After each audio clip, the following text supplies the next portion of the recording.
Good evening, ladies and gentlemen.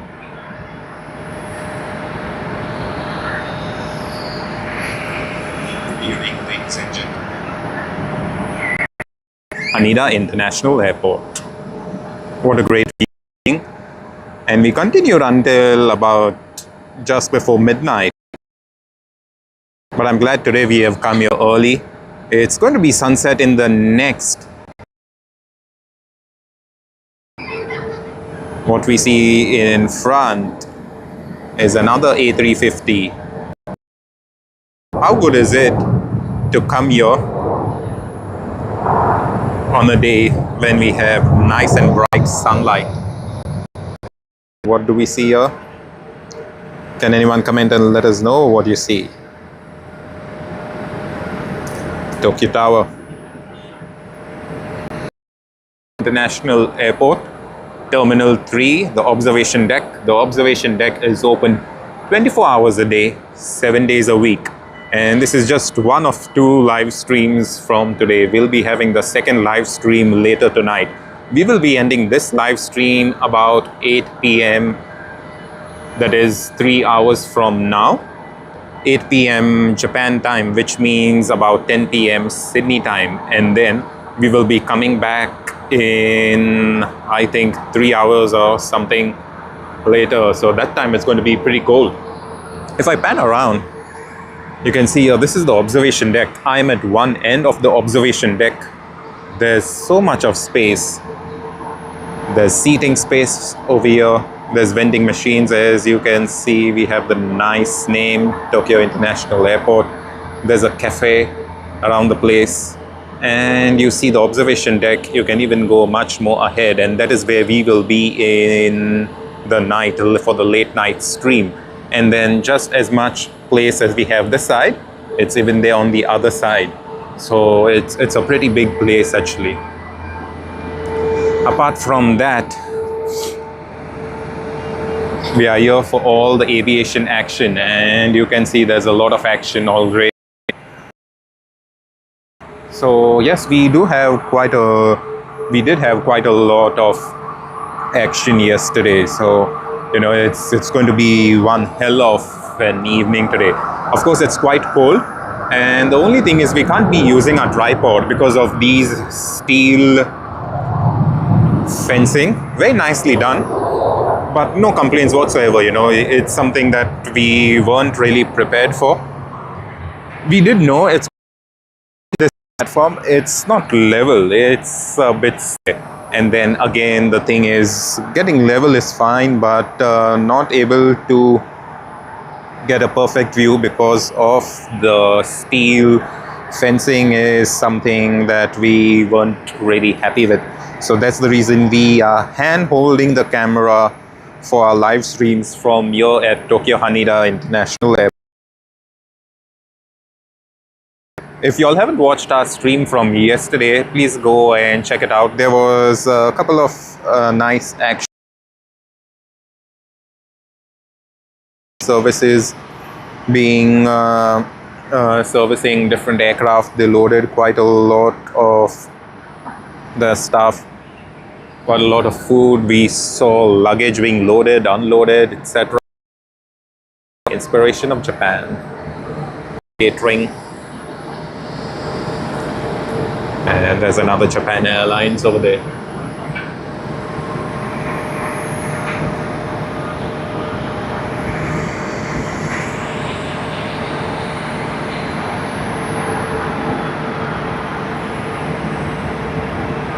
There's Air China.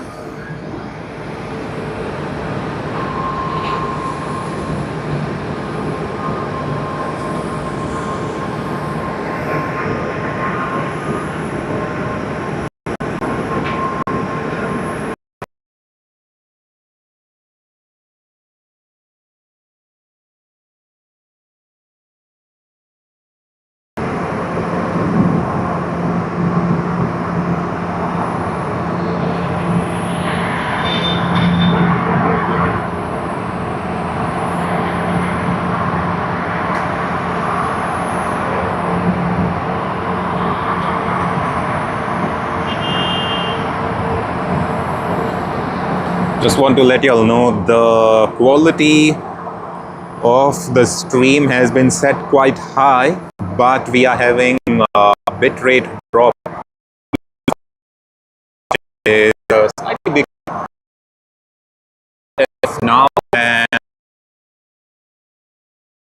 so it's a case where a lot of the devices connect to a single cell tower, so that is the reason.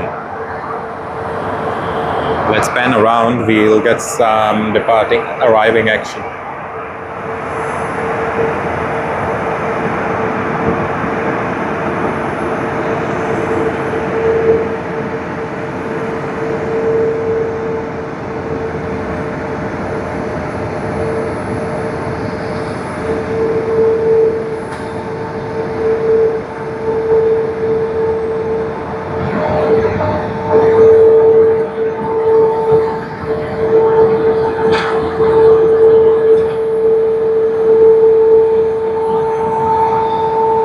It's about A350's time, I would say, because last night when we came, all we could see is Boeing 787-9 Dreamliners. At this stage, we still see 787 Dreamliners like this one over here, Japan Airlines. We also have ANA on our right side. I will show that to you all in a couple of seconds.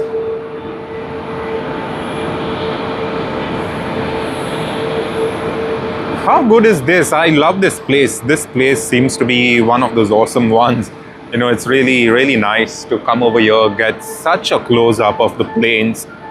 That's something we don't even get at Sydney, no matter where you try spotting. You try spotting from the beach, try spotting from Sheph's Mound, even from the ridges, it's still far away. As well as even if you try spotting from Foreshore Boat Ramp. As we all know, Foreshore Boat Ramp isn't as close anyway. Oh wow, we got some garbage over here. Let's have a look at the garbage. Usually that's something that is not really seen much. But yeah, I think they're going to be chucking one down. Let's try getting that on screen. Yay, got that. So you see here on our channel, it's not only about takeoffs, not only about landings, it's everything aviation. It's so much for aviation that we have come all together in a different continent. We've come to Asia, we've come to Japan, Japan's Tokyo Haneda International Airport. How great is that, right? And we will keep doing a lot of this for everyone. Hey Maxi B, hello Maxi, how are you doing? I hope you're having a great time and a great start to the weekend. Thank you very much for joining us from Tokyo Haneda. You know, we've been promising our viewers for quite some time that we would be streaming from Tokyo Haneda, and here we are. We did stream yesterday, so yes, we seem to be getting a bit more action. Let us see how everything goes. Hey Perth Plane Spotting, welcome back to the stream. Thank you very much for joining our live stream yesterday.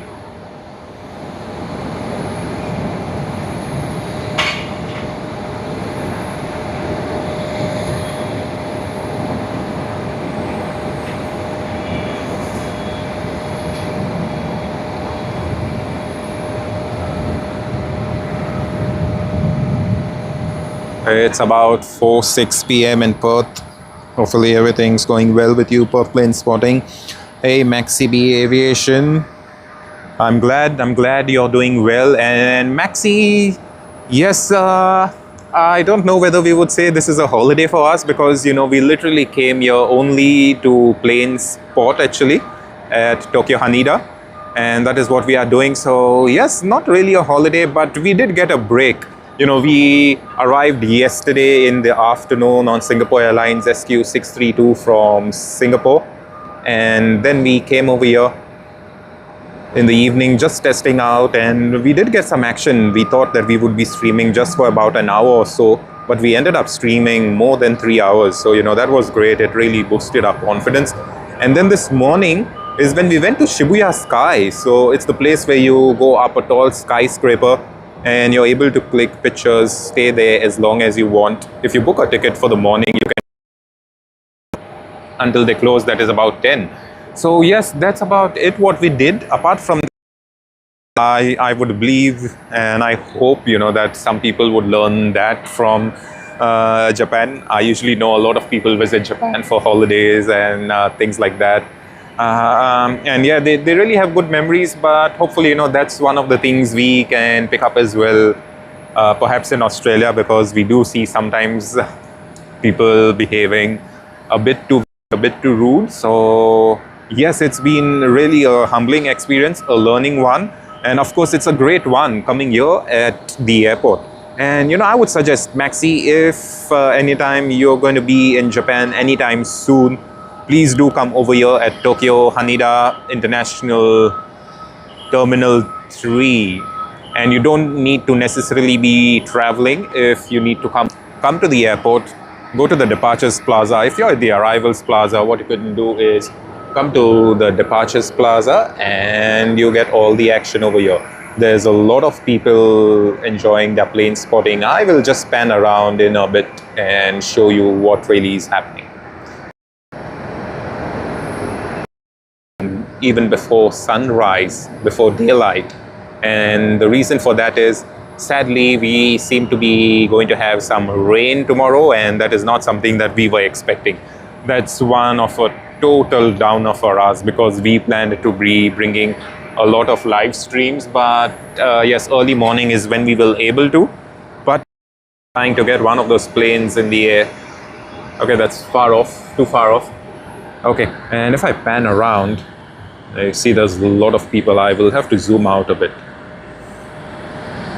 You see there's a lot over here, but then on the left, that's the place where you see a lot of people.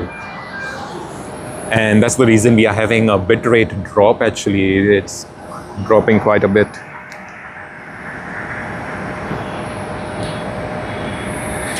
Tomorrow, if it doesn't rain, we are expecting rain, but if it doesn't, we plan to be spotting a lot more here at Tokyo Haneda. Let us see how things work out. But as of now, I would say Haneda is like really great. It's been treating us quite well. So it seems to be that we will be having rain from 9 o'clock in the morning until 5 in the evening. I don't really know what we are going to do. Sunday, it's going to be here for.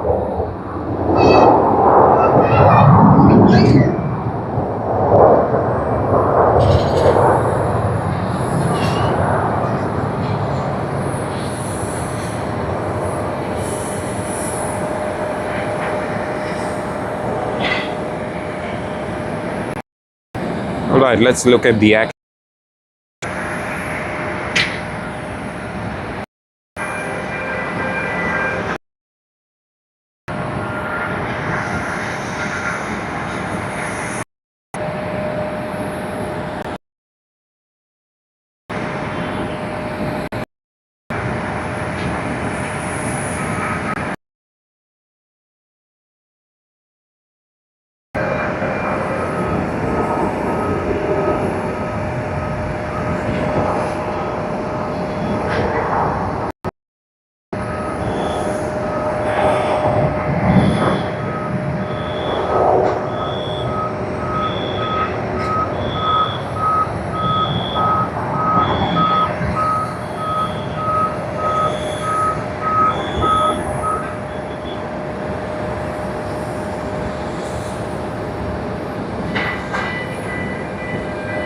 Alright, and that's the sunset. Sunset has now taken place, which means we will be losing daylight in a few minutes from now.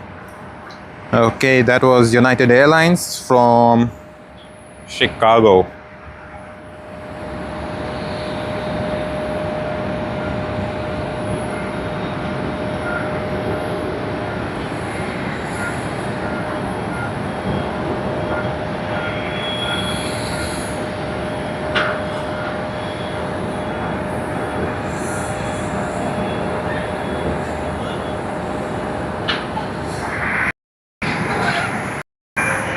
Alright, we have Japan Airlines coming in from Bangkok. Japan Airlines Boeing 787-9 Dreamliner.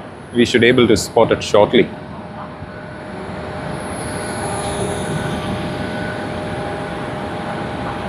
Alright, we have the Boeing 737. Let's capture that one for now. just pushed back.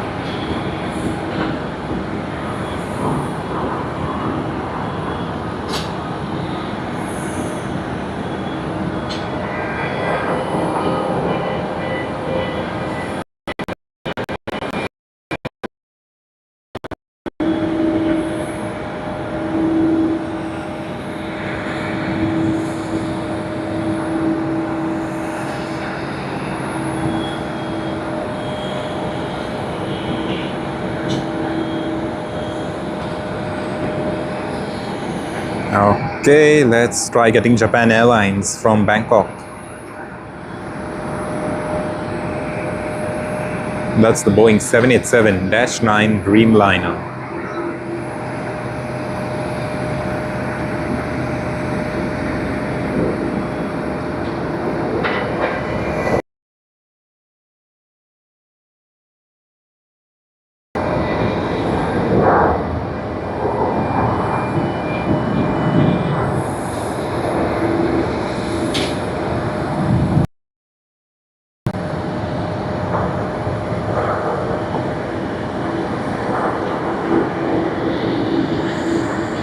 Very nice.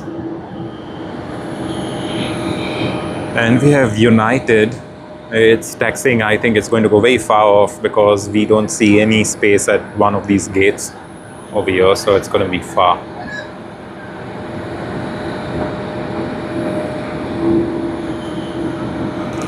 Look at what we have over here, American.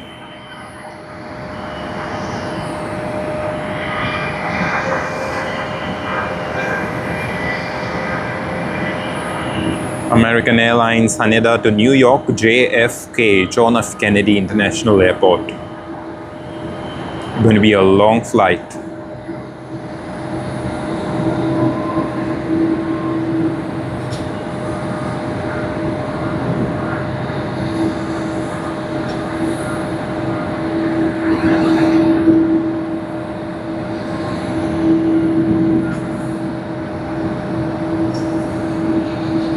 One thing I've noticed over here, there's a lot of American Airlines flying. When I say American, I mean to say the North American Airlines. As you see on screen right now, this is American Airlines. We pan to the right, we just showed you United. We also then have, oh, we missed Delta. There's Delta over there at a remote stand, so probably it's going to depart later. But then just about here, we see Delta at the gate, so should be departing shortly, I would say.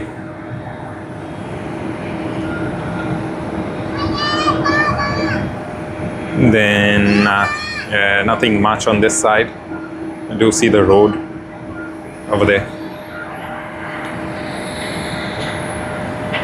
Let us see what more action we can get. We have another plane coming in.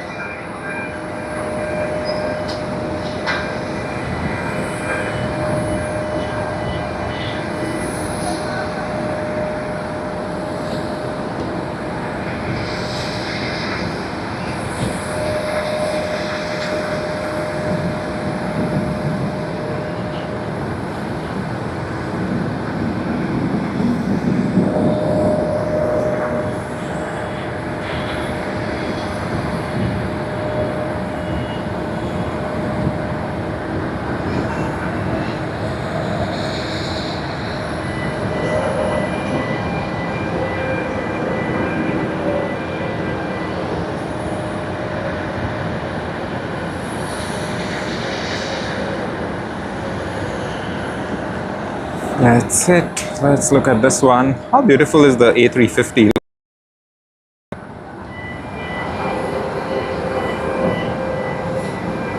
We see some luggage. Even look like normal passenger luggage. Hey Harvey.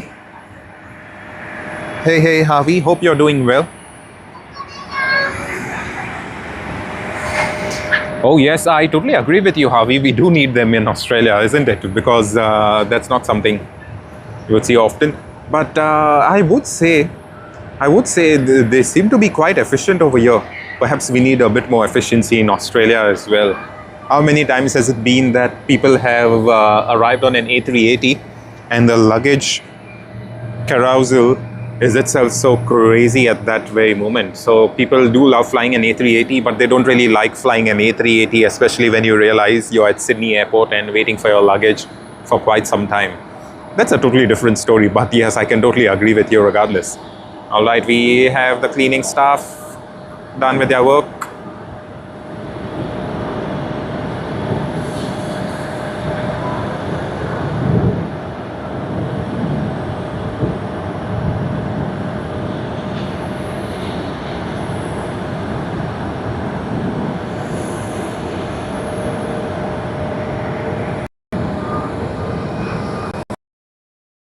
Lena, hello. Yes, Lena, we are filming from the same location, the observation deck at Tokyo Haneda Terminal 3. The only difference is yesterday we were on the extreme right of the observation deck. Today we are on the extreme left. Let me pan around and show you how much extreme we are. So we just pan around and over here we have the end of the observation deck. But what we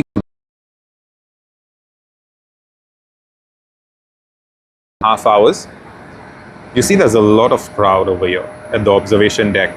Now this is a straight one. There's the crowd, that's the whole circle, and then we were on the other side yesterday. But when we come later tonight, on our second stream of the night, we will be over there where you see all the people. So we will be streaming from right there because at that time there's less people and there's going to be more action. That's going to be quite late in the night. We plan to come over here about, I have no idea, maybe 10, 10:30, 11, but it should be quite late in Sydney, but we will be filming. You know, we love bringing the streams, especially during daylight hours. Like I said last night, and you were there, we couldn't really get much of the arrival and departing action. Of course, you know, it's more of the arrivals because the departing action is taking place on the other runway. So that's another thing. But tomorrow we plan to start filming even before sunrise because we can't be waiting for later on in the day because around 9 a.m. is when it's going to start raining and it's going to continue raining for the whole day until Saturday. So that's really a downer for us. I was very sad to know that because, you know, we plan to bring continuous live streams every single day, and then now to know that such a thing is going to happen is not good. It's not satisfying, and that's not something we were expecting. You know, we were checking the weather and sadly that is one thing. But regardless, we will be waiting for the rain to stop. The moment it stops, hopefully even for an hour or something, we will try bringing the stream. Perhaps the best thing is I don't even see a covered space, but I do see the covered space right over there. You see that space? I guess I would maybe stand over there and stream. It seems to be there's a shelter, but I'm not too sure if there's a lot of holes in it because it looks like a dotted type of overhead cover. Let us see what we can do, but we will bring the stream regardless of whatever happens. We will try bringing something or the other, the action from Japan,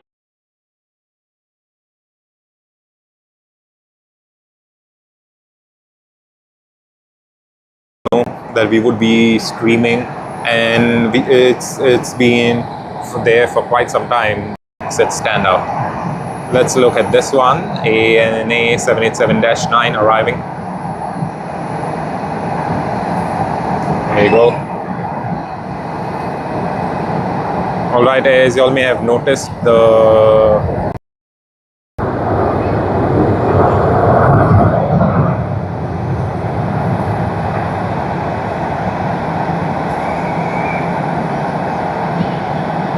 lovely ANA.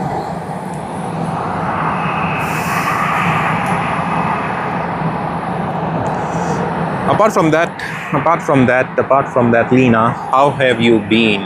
Hope you've had some great days during the week. Hope you had a great Friday. And I wish you all the very best for the weekend. Hopefully you're going to enjoy on your weekend.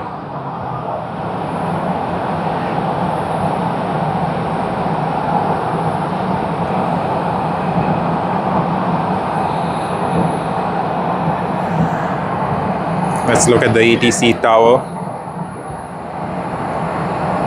And that's Terminal 1.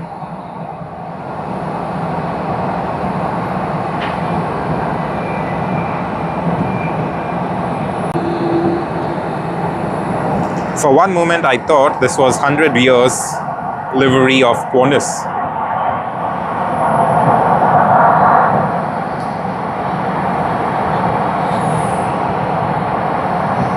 However, that's Shanghai Airlines, Haneda to Shanghai. I was going to say Haneda.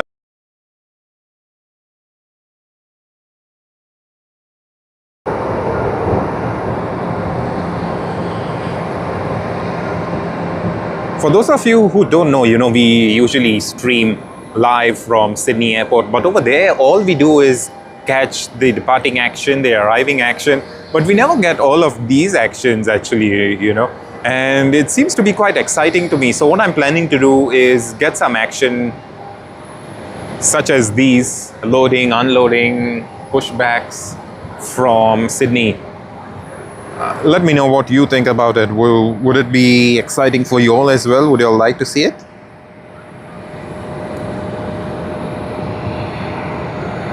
Where are the planes? Nothing in there. Okay. Seem to be getting some action now.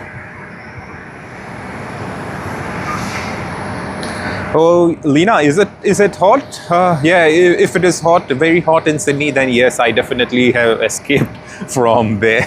But yeah, lucky me, I would say. But enjoy the long days. Actually, I would say. I think the sun would have set today about 7:50, whatever.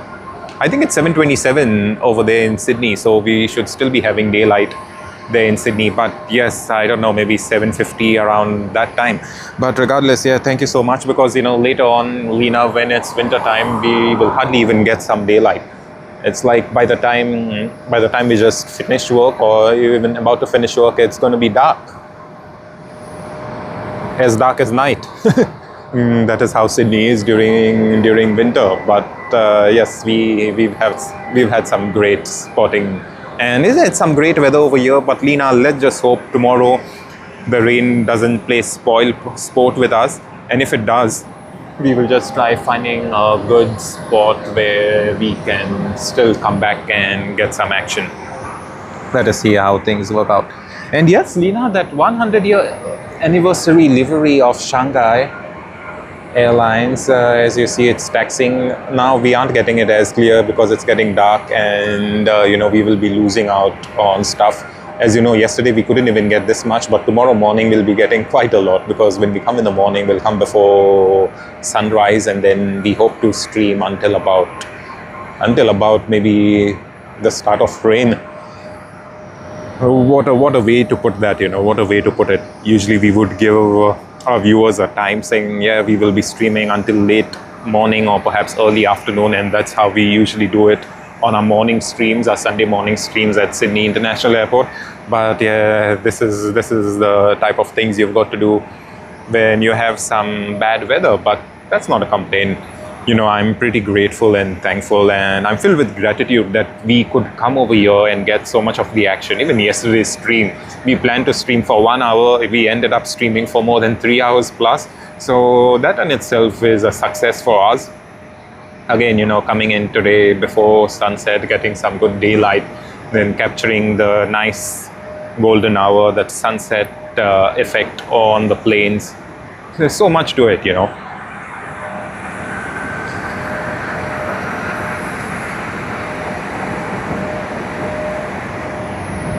Hey, Perth planes. The 777 of Air New Zealand, yes, I have even spotted that earlier in Sydney. I'm not too sure if you may have seen it. I think we have it as one of our YouTube shorts video over there. But yeah, you also said you love the A350 of Delta, so why not just show it to you? It is just pushed back from the gate. Let's have a close look. This is the closest we can get. And yes, 30 p.m. over here, and it's getting dark. The sun set about 17 minutes ago. So yes, not the best, but definitely it's the best that we can get at this hour of the day.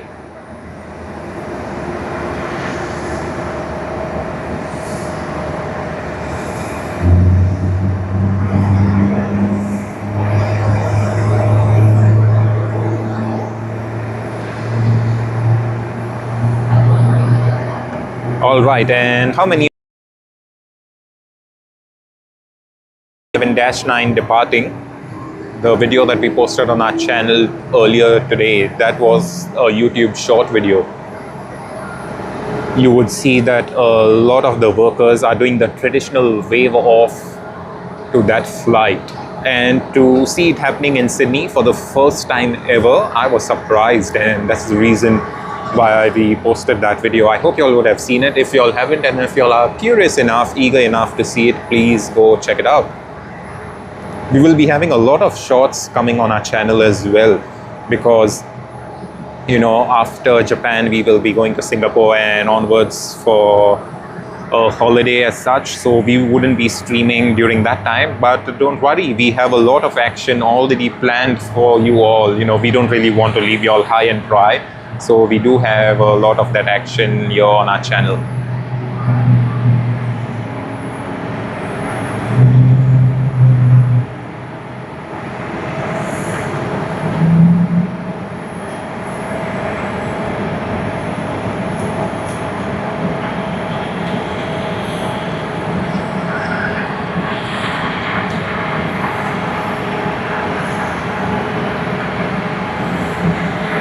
Delta DL8, what we see on screen right now, Tokyo Haneda to Los Angeles on its Airbus A350-900.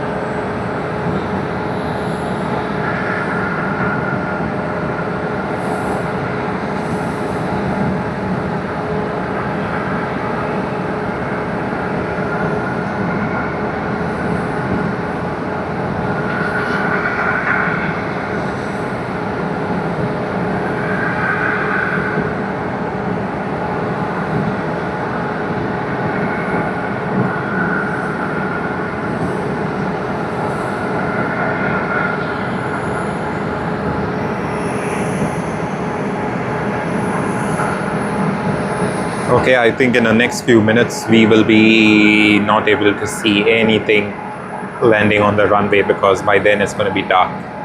But yeah, let's turn our attention to the A350, the A350 service to Los Angeles.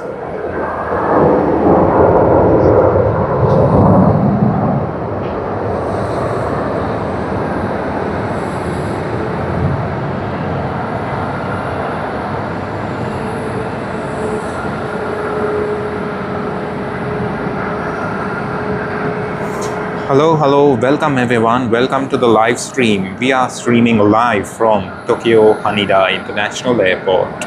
We are at the observatory deck of Terminal 3, which is open 24/7.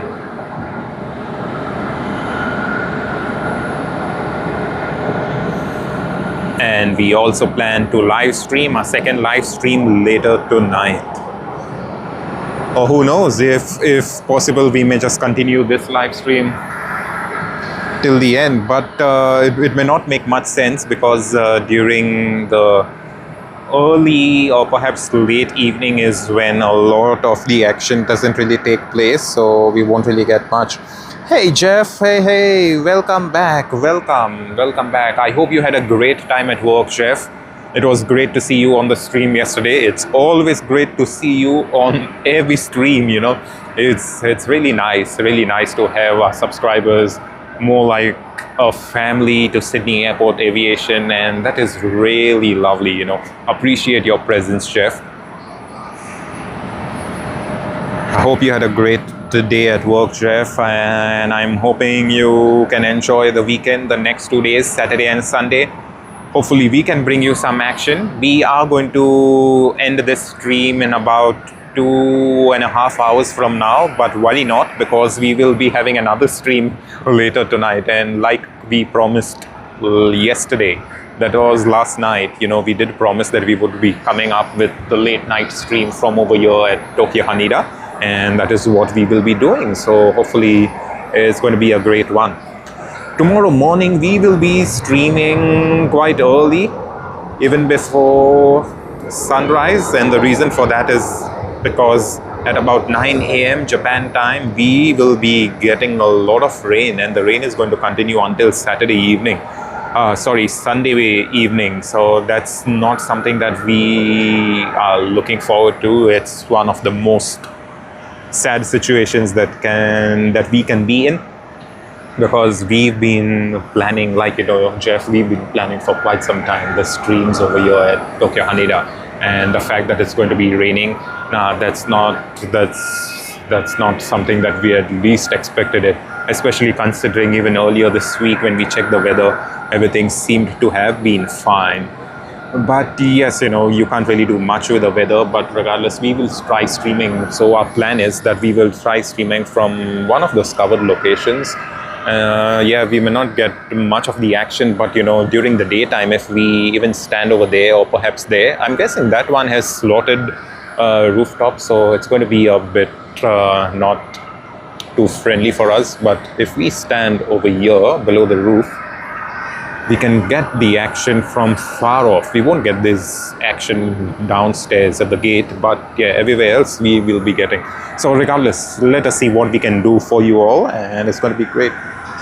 Hey Jeff, no, this is not at Narita, this is Tokyo Haneda. We are at Tokyo Haneda International Airport, Terminal 3 of Tokyo Haneda, and let me zoom out a bit. Here you see Tokyo International Airport. We are at Tokyo Haneda. Tokyo Narita, you know, Jeff, Tokyo Narita, if you want to stream, you can, but what really happens is the observatory deck at Tokyo Haneda closes at about 9 p.m. during during summer, and about 7 or 8 p.m. during winter. So Tokyo Haneda, even on the best of days, is not open 24/7, just like Tokyo Haneda. And that is one great thing, and that's the reason why we selected Tokyo Haneda Airport. And you know, Haneda being Haneda, it's one of the best. Jeff, to be very frank, before we would come to Japan, we did not ever think, never in our life did we think that we will end up liking Haneda Airport as much as we have. And the reason for it is the 24/7 observatory deck. You can see so much of the action. You saw it yesterday on our stream. You know, we got action of loading, unloading, stuff like that, the tug machines and everything else. We even got a fueling activities, and that is something we hardly ever get in Sydney. In Sydney, it's more about takeoffs and landings. Not that it's a boring thing, but you know, to get more of aviation activities and aviation related activities, that's something that really excites us. And the fact that we could do so much at Tokyo Haneda, this is just our second live stream with even more coming tomorrow, later tonight, tomorrow, and perhaps even day after, maybe something from Narita. I'm not too sure, but if we are lucky enough, we can try getting something from Narita Airport as well. So yes, the fact that we could get so much of the action for all of you, I'm really glad. And you know, we are glad that Tokyo Haneda has been treating us so well. Never in our life did we think that we could get something like this, such great action. And I'm pleased, I'm really pleased to be getting all this action for you all. 9 of ANA, okay, it's actually being pulled along. Jeff, earlier in the afternoon I did come over here, but not for a stream. We just came to see what it looks like. A really bright and sunny day, and we happened to spot Lufthansa's Boeing 747-1000 8, and that's the thumbnail that we've used. It had already pushed back and it was just about to spool up its engines, but I was getting late, so I had to leave from here. Couldn't get the spool up, but luckily we did get an image of the Boeing 747-8. Of course, you know, we have a Boeing 747-8 video landing at Los Angeles, and that's one of our first YouTube short videos when this channel turned into an aviation channel. Everyone knows that our channel earlier was more of a day-to-day life type of a channel, and you know, we put that 747-8 of Lufthansa arriving on runway 21 right, I think, at Los Angeles Airport, just outside In-N-Out Burger. And since then, you know, we made it an all aviation channel, and a lot of people, you know, have shown us the love. Thank you very much. Appreciate everyone who has shown us the love. Khaled Sakal, what I will do is I will film the airport as an ASMR, the departures, and I'll get a video, you know, a video on our YouTube channel, because I think a lot of Japanese people would feel a bit uncomfortable if they see people just filming, and you know, they would end up being on the camera as such. They are quite friendly, they are quite polite, but that's one of the things that you know, they seem to be a bit more conservative side, I would say. And all respect to that, you know, each to their own, and perhaps that's how it is. They don't really mind you taking videos, they don't really mind you doing whatever, but they could feel a bit uncomfortable, and for the risk of making them uncomfortable, that's something, you know, during the live stream is going to be a bit hard, because, you know, during the live stream we will literally be keeping our cameras on, and it may just come as the camera right in their face type of thing, that type of situation, and that's what we don't really want to do. So what I can do is we can get our phones out and film a bit here and there of Tokyo Haneda Terminal 3, and you know, we'll bring that action. Just stay tuned. I think in the next few days we should be getting all of that action. We do have quite a lot of action from Sydney Airport that we filmed just before coming, so there'll be a lot of YouTube shots coming in the next few days. But regardless, Sekar, don't worry, we will be getting that. Thanks for your request, Sekar. We will do it. QF59 landing in Haneda, 2 hours. Okay, cool. I think we should be there because we still have about 2 hours and 12 or perhaps 13 minutes before we finish our live stream. But yeah, stay tuned. We will try getting QF59. And hey Jeff, yes, you know, yesterday after you went to bed, we did have QF60 departing. We did see Qantas departing to Sydney. And like I mentioned earlier, 2 weeks ago, and I would say today as well, I could have been one of those people on Qantas flying back to Sydney, but yeah, I'm not part of it because of Qantas's ridiculous pricing to Japan. You see, all of the other airlines, they have some really good prices, and I don't really know what Qantas is doing. Considering the fact that Sydney Haneda is one of the busiest routes, again, I don't really understand why on earth is Qantas having such a high price when even Japan Airlines and ANA have it slightly cheaper, yet not as cheap and reasonable as Singapore Airlines. So yes, we will try catching Qantas. It's going to be great to catch Qantas.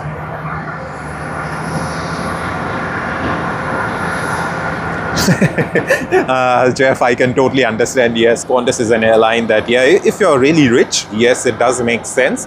But you know, Jeff, I've had quite a lot of aviation friends, you know. I've had friends at work in Sydney, and they don't really mind spending the money. I see a lot of them, they travel business class and whatnot, and they have literally complained about Qantas's business class compared to the ones at Singapore Airlines or Emirates or Qatar Airways. And rightly so, you know, the Middle Eastern airlines, they are very good at service, the soft product. You can have a great hard product, and no doubt Qantas has a great hard product. The seats, the entertainment, etc., they are on par. I would say they are comparable to Cathay Airways, Emirates. Of course, they don't really have as many movies and stuff like that on their entertainment channel, but that aside, you can't really get 100% similarities between airlines, right? But even otherwise, Qantas has a really hard product. It is the soft product that they really miss out on. The politeness, the general helpfulness, the courtesy, the smiles, the willingness to help. That is something that really is missing on Qantas. And a lot of my friends, they are hardcore Qantas fans. They love traveling on Qantas. They have credit cards and they keep collecting points. They have their shopping and this and that, and they will try getting anything and everything Qantas. And sadly, this is the state. It's like the soft product really needs a lot of improvement.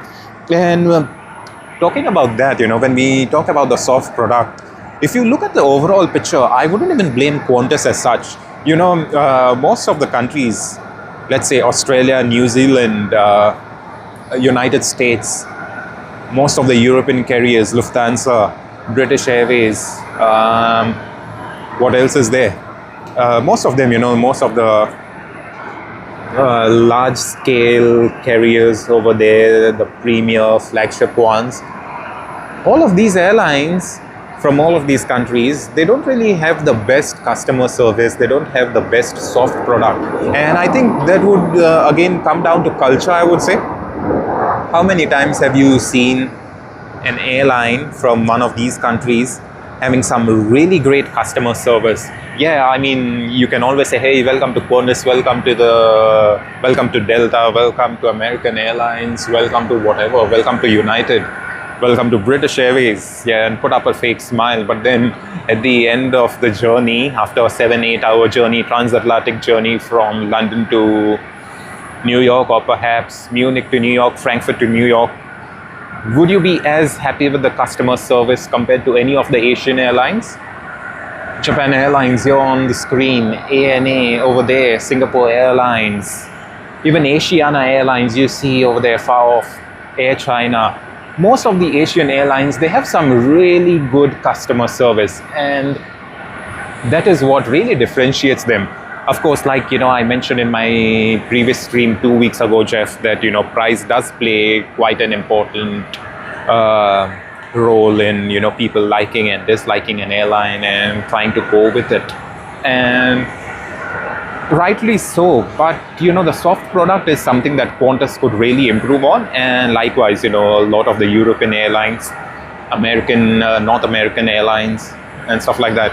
You don't really need to do way too much. Just do what you have to. Just do what you can.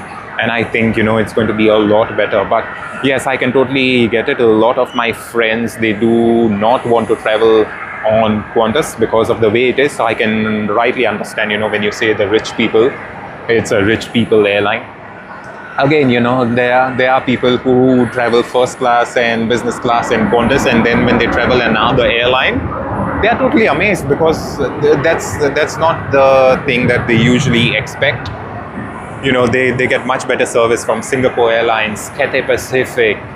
You talk about any of those Asian airlines, there's the big three from the Middle East. There's Emirates, Qatar, there's Etihad. Right now there is Saudi Airlines. Can you imagine? Saudi is a place where a lot of people would assume that they aren't too friendly and stuff like that. But even then, they have begun to change. It's about 3 years now since they have started that change, and it's really showing through. If you see one of those reviews online on YouTube from Saudi, I think it travels from Jeddah to New York, I suppose, and that was a really nice one. The crew was so helpful and willing to help, type of thing, and that's something we really lacked at Qantas.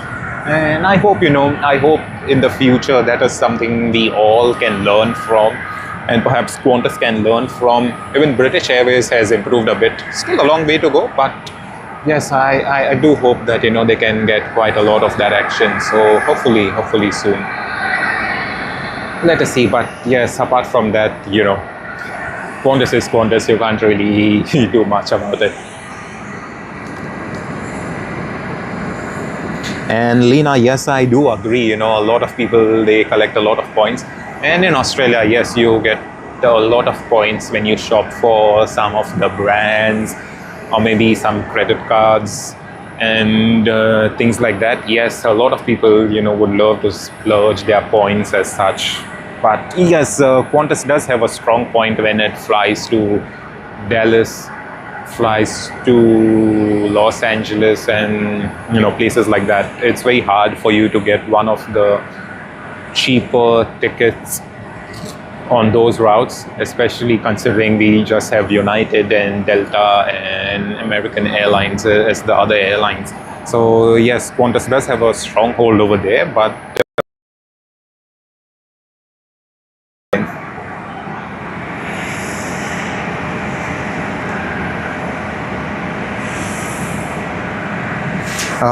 $10K business class, I'm telling you, Jeff, that's way too much to fly from Sydney to San Francisco. Of course, you know, that's a direct flight. It's going to be nice. It's going to be fun. I think there's a San Francisco flight on United as well, if I'm not mistaken, from Sydney. Or if it's not United, I think it would be American Airlines. But,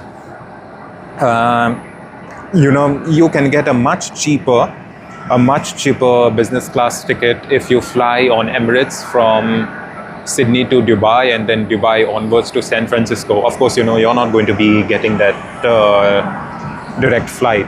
You see, you've got to pay for what you get. But, you know, at 10K single person, nah, it's not really good value for money. You will be having Dubai to places like crazy. You even get business class tickets on Singapore to New York JFK and New York Liberty International Airport, which is the world's longest and second longest flights, and yet it's not that expensive on the business class. And mind you, that's an A350 which doesn't even have an economy class. All they do is premium economy and business, and yet they can offer that rate at a, you know, a low rate. So I think the best option would be fly from Sydney to Singapore and then Singapore to New York Liberty or New York JFK, whichever suits. But yes, at 10K, Sydney to San Francisco, nah, it's a very, very bad deal actually. And yes, even after you spend that much, I'm pretty sure you wouldn't be getting that much of product. You know, each to their own. If that's something you would like, yes, go ahead with it. But, you know, when there are other options, when you can save a bit of cash, and if you're not in a rush, if you don't want to reach San Francisco in the next 15 hours from Sydney, you have about a day or something, yes, do it.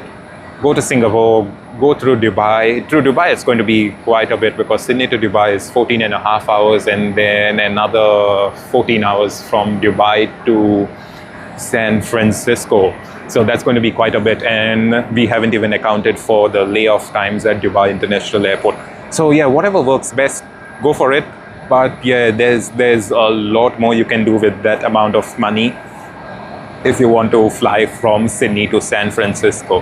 And yes, that brings us back again to the very same discussion that we had 2 weeks ago on our live stream, that when Western Sydney International Airport opens, I hope there'll be more airlines coming. I hope Emirates, Qatar and Etihad get the permissions needed to fly in there day in, day out, whatever time of the day, whatever time of the night, and that's going to help.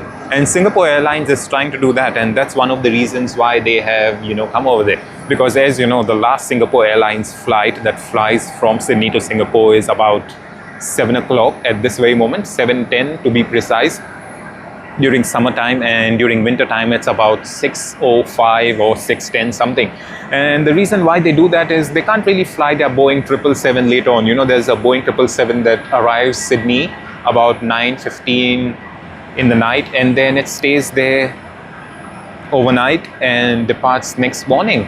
So what Singapore Airlines wants to do is get one of those flights, or perhaps two, where they can capture all of that traffic, where people work until about their evening time, go home, get refreshed, come for their flight about late night, 8 o'clock, 9 o'clock, 10 o'clock, after dinner and stuff like that. Get that overnight flight from Sydney, reach Singapore in the morning about 5 o'clock, 6 o'clock.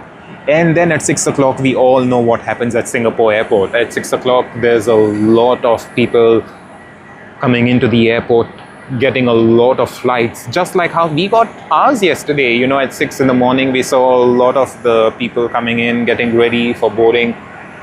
8 o'clock is when our flight departed.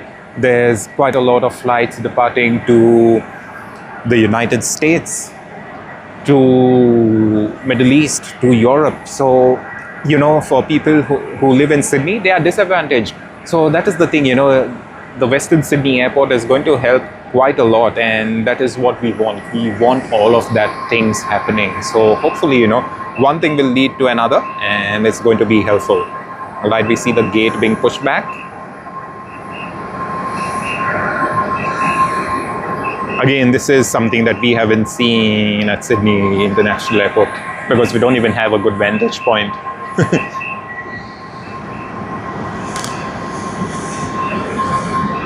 Hey Jeff, yes, it was a ripoff. I wouldn't say United Airlines charges that high, but I would say United and Qantas are just about the same. They are literally competing for the traffic, because there's only Delta, there's what's the third one? American, and then there's Qantas.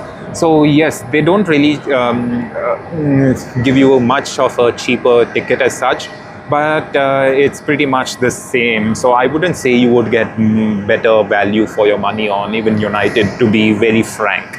Again, like I mentioned earlier on the stream, it's a North American airline. You're not going to get much of the soft product. If the soft product is something that matters to you, let's say you're the type of person who doesn't care about the soft product, doesn't care about spending those 15 hours in the air, regardless of whatever. All you need is, your basic lie flat bed, seat, a bit of food and stuff. Yeah, fine. But I can totally understand when you're going to be paying about even say 8,000-9,000 on a business class seat, you don't really want to be treated like you're just going to Woolies and getting a sandwich, right? And I've heard conflicting information. I've seen some reviews where United has some really good food. I've seen some other reviews where United was, bashed upon for their very bland food type of thing. So I think it's a hit and miss. The main thing with Sydney to any place in the United States, that's Los Angeles, Dallas, Fort Worth, Houston, San Francisco. I think these routes, they are more about just getting the price right, because in terms of service, you're going to get a pretty similar service, I would say. So not much to write home about.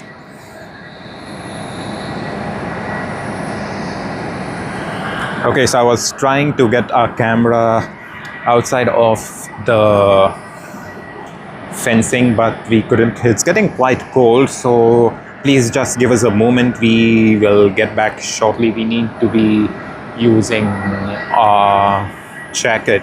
Just a moment. We will be back.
Alright guys, we are back once again, and right now we've covered ourselves, we've worn our jacket, zipped it up, and we have also worn our gloves. It's going to get freezing cold. Tomorrow is going to be even worse. It's going to be 0 degrees. So probably if you see our camera not moving, or perhaps it's just a static stream, maybe give us a knock. Maybe send us a message and see if we are replying, because what may have happened is we may have just got frozen like an ice cube and we may turn into a human cube, never know. Alrighty, boarding has begun.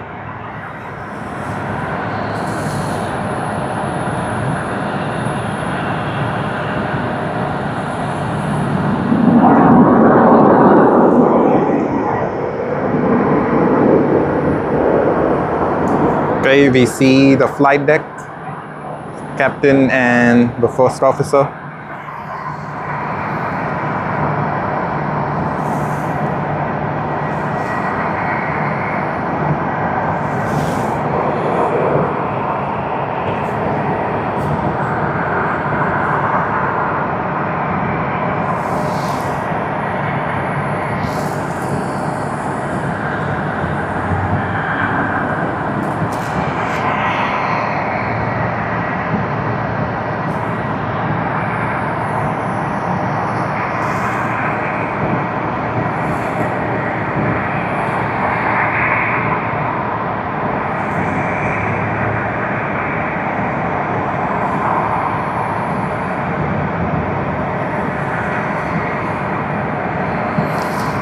That's the pushback that just got completed of Haneda to Beijing service on Air China's Airbus A321.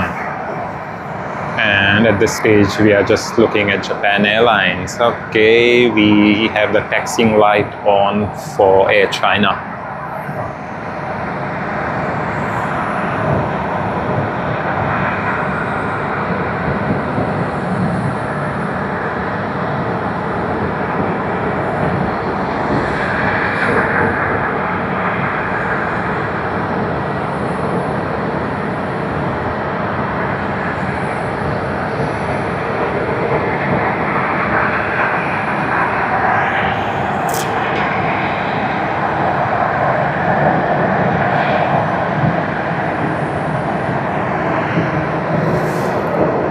There we go.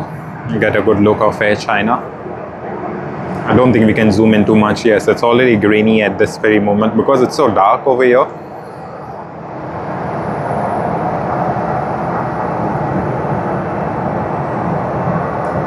Okay, this looks much better.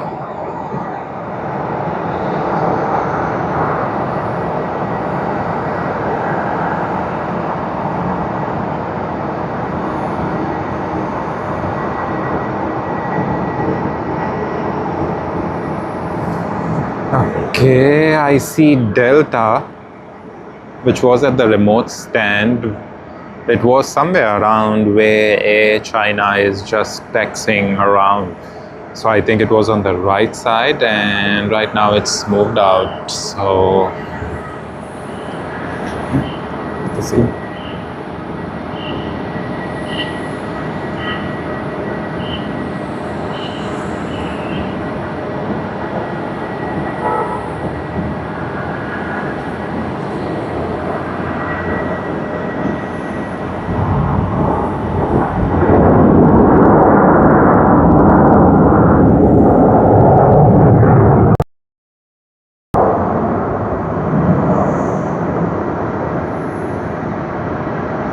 Did you all guys hear that? That was some great sound from the thrust reversers.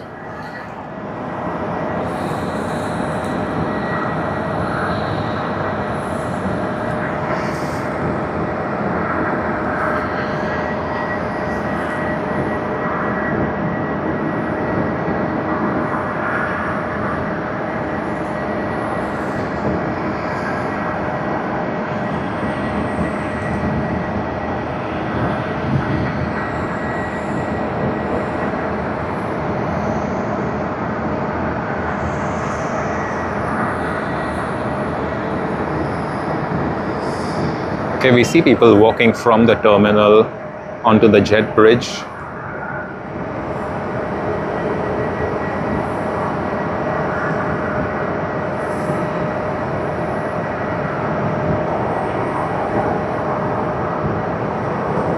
Nice.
Okay, the flight that we just saw that had come in from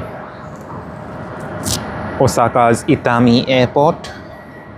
We left about 46 minutes ago and already reached here. That was the Boeing 787-8 Dreamliner. One thing that always amazes me is you'll see a lot of domestic airlines, a lot of domestic flights, I would say, a lot of domestic flights using big heavy aircraft like a Boeing 787 Dreamliner. You know, that just goes on to show how much of demand there is for people, you know, wanting to travel. I've even heard that in days gone by, there used to be Boeing 747s on domestic routes. So yeah, the Boeing 747s are long gone. Of course, Lufthansa does have them, the 747-400. If you'll want to fly on that one, might as well fly on it from Singapore Changi to every single day from Singapore. Do it before the last of the 747-400s are gone away. The 747-8 will stay here for quite some time, but then the 400s, we don't really have much routes at this very moment. Very few airlines, a handful of the airlines have them, so that's another.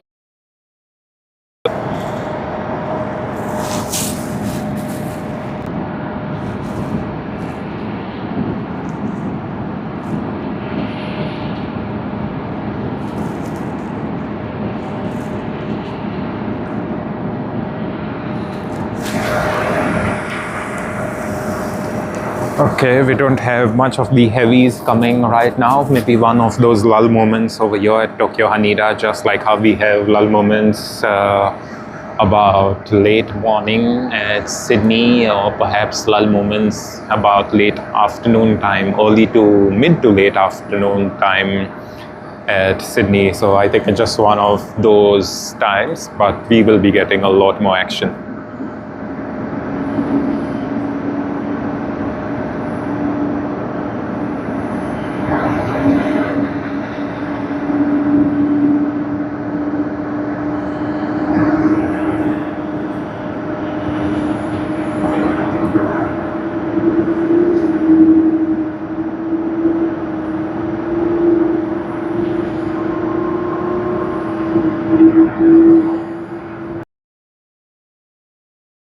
Alrighty, I was wondering where the engines were spooling up, and it's about there. We have Japan Airlines Boeing 787-9 Dreamliner.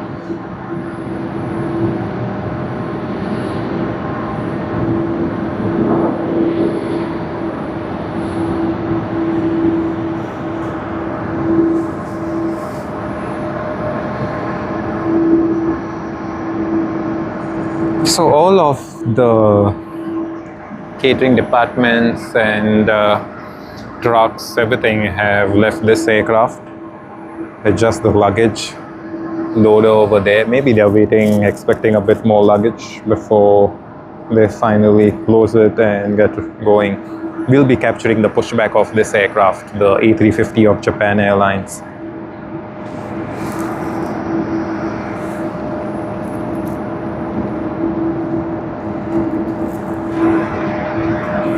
A very good evening to everyone joining our live stream. This is the first live stream of tonight from Tokyo Haneda. We will be having another live stream. We will be ending this live stream in about 1 hour and 49 minutes from now. But don't worry, because we will be coming back again with another live stream for later tonight. That's going to be fun. How good is that going to be? So let's wait and watch. It's going to be some real good action over here. I'm excited to bring all of that action to you all, and hopefully you all are excited too. We got quite a lot of action, unexpected action yesterday. It was the loading and unloading of luggage. We got the loading and unloading of catering equipment. That's all the food for the flight, and that was on a Boeing 777 of ANA. We had other aircraft come and go even before that Boeing 787 departed. That Boeing 787, sorry, all this while I was saying 787, it was the 777-300ER, the extended range. So yes, it was really good to see that, and we got to see a lot of action with that. We got to also see the whole process of luggage loading. We got to see the pushback. We heard the engines spool up. The engines spooling up were crazy, and it was fun. So yeah, we expect the same tonight. And that is what we are here for. It's not only about landings and takeoffs, like I mentioned earlier on the stream and even yesterday. It's capturing all of the action relating to aviation, and you know, that is fun for us.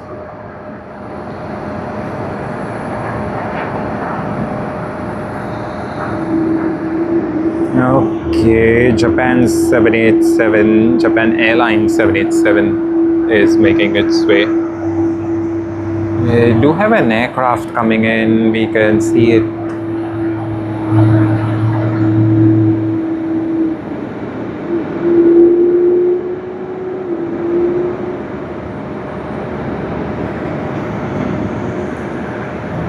But we aren't going to get much of it because it's on the other side. So, is it on the other side? I don't know if it's on the other side. It looks like it's on the other side because it's very far.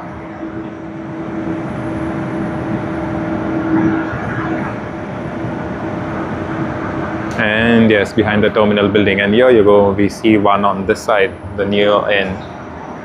Let us just wait for the touchdown, because we can see a pushback of Japan Airlines Boeing 787-9 Dreamliner. And here you are.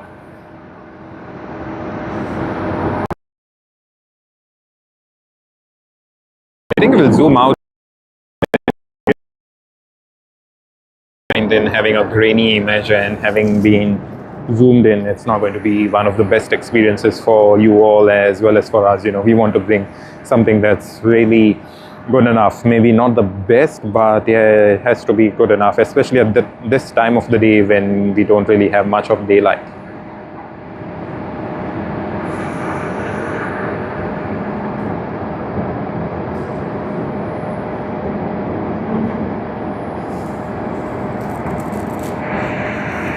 Okay, so flight radar says they do not know where this flight is going. That's a bit crazy.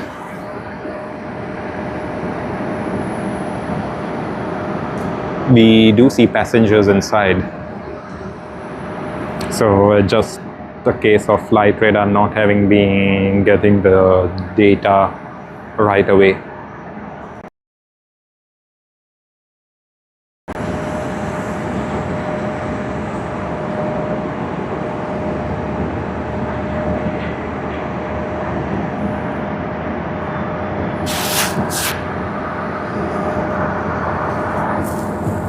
All right, there you go.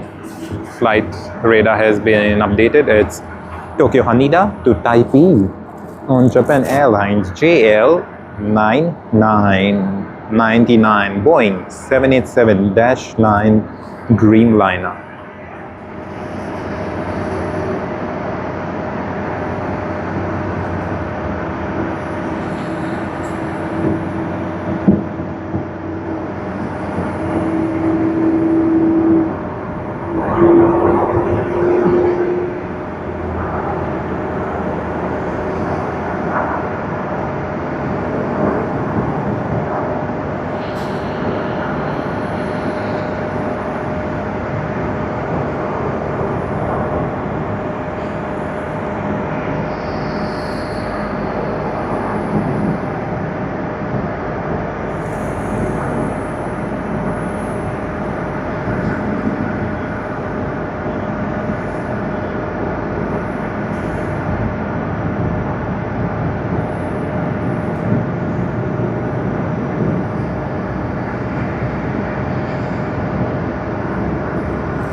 Should we try zooming in? Let us see if we can get a clearer view from over here.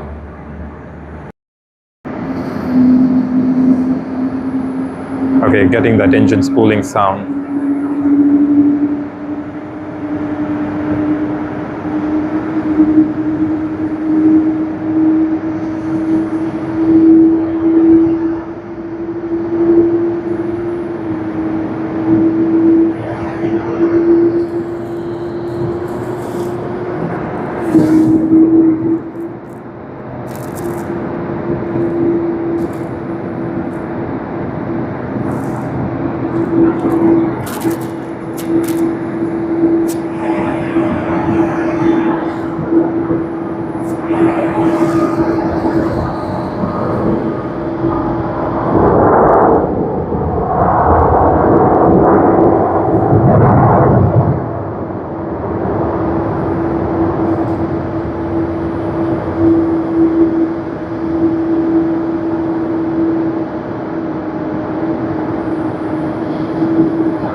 Alright, let us zoom in, not for anything else, but just to see. Okay, it's still getting a bit grainier, but we'll leave it at this zoom. We will see when the ground worker signals to the captain that it's ready to depart. Alright, there you go, the signal.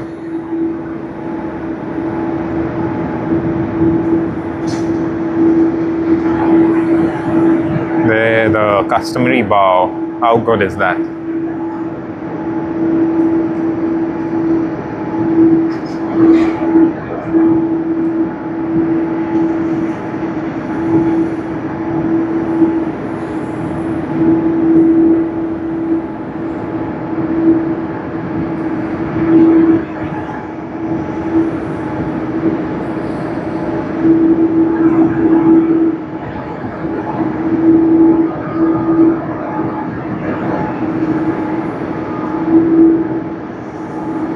Pay close attention, everyone. Pay close attention to the ground workers.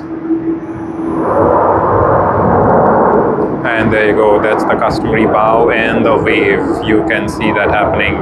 Look at the lower middle of the screen.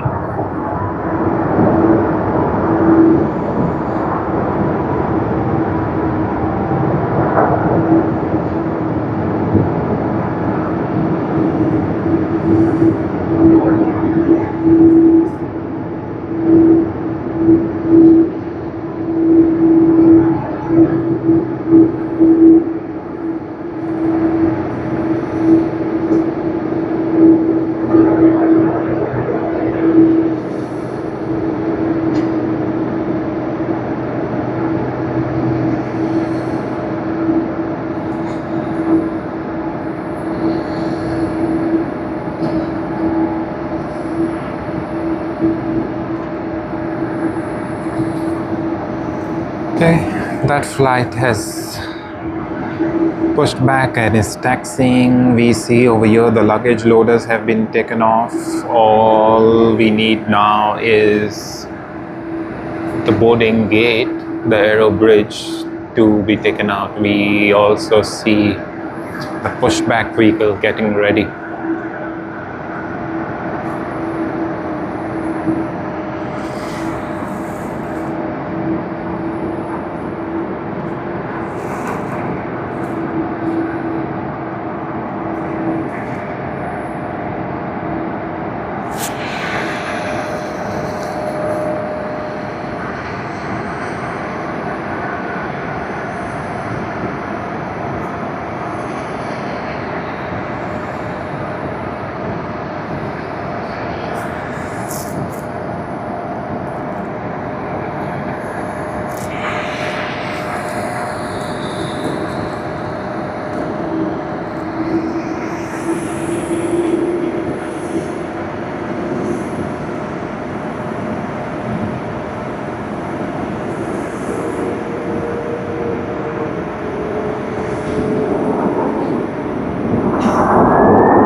that gate is empty. Over there next to Asiana Airlines, there is...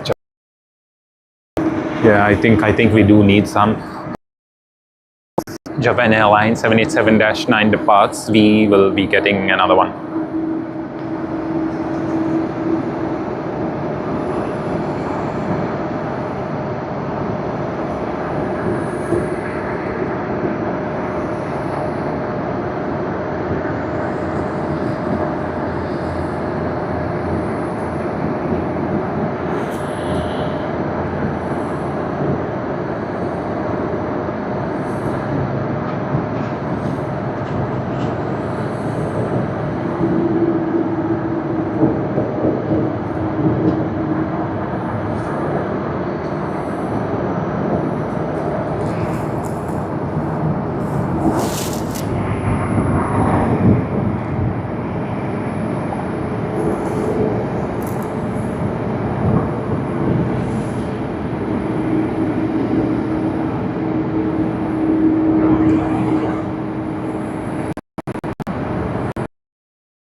Alrighty everyone, just a reminder, we are half time into our first live stream. It's been 1 hour and 30 minutes since we started live streaming. We will be here for another 1.5 hours before we end the stream. Then it's going to be dinner time for us, as well as it's going to be a lull time over here at Tokyo's Haneda International Airport. So that's the reason. We will be having dinner and then we will come back in a bit for the second live stream of today. It's going to be fun. Okay, we see the gate right now being pulled back. That's the aero bridge, I would say.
The sounds.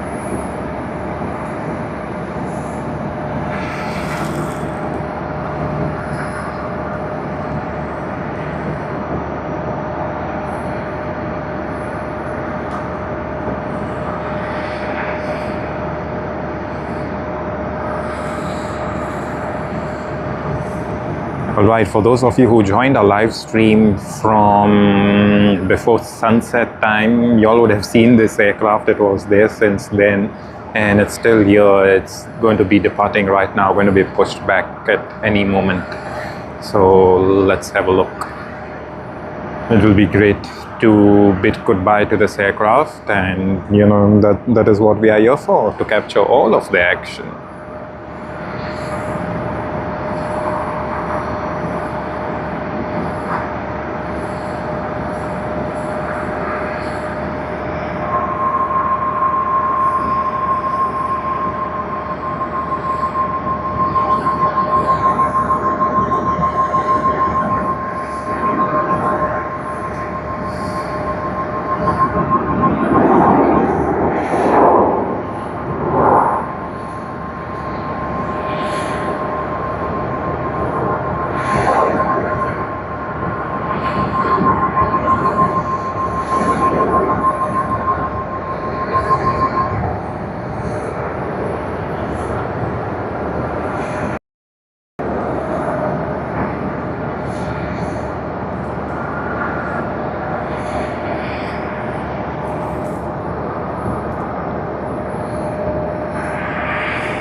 Okay, we have the lights on. We all can see the blinking lights.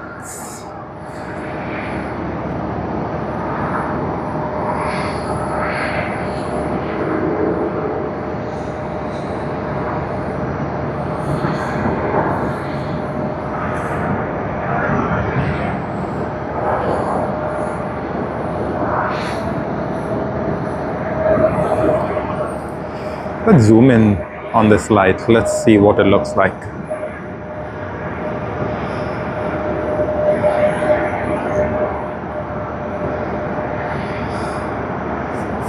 Nice, just for a change.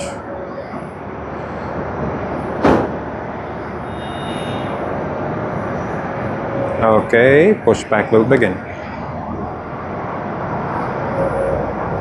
And here you are, pushback has begun.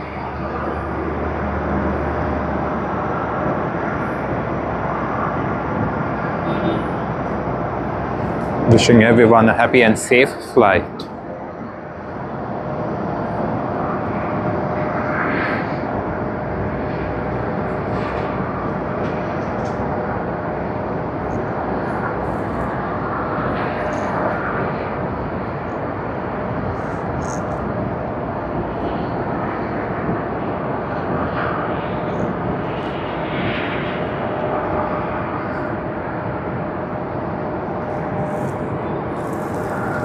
And that is Tokyo Haneda to Dallas Fort Worth. Going to be a long flight, and I wish everyone a comfortable and safe flight. Happy journey!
Yes, Lena, spool time, and here we are having the spool.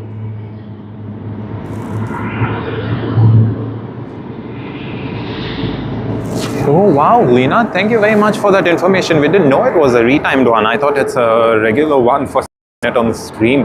But yeah, thanks. It makes more sense now. Thank you very much for that information.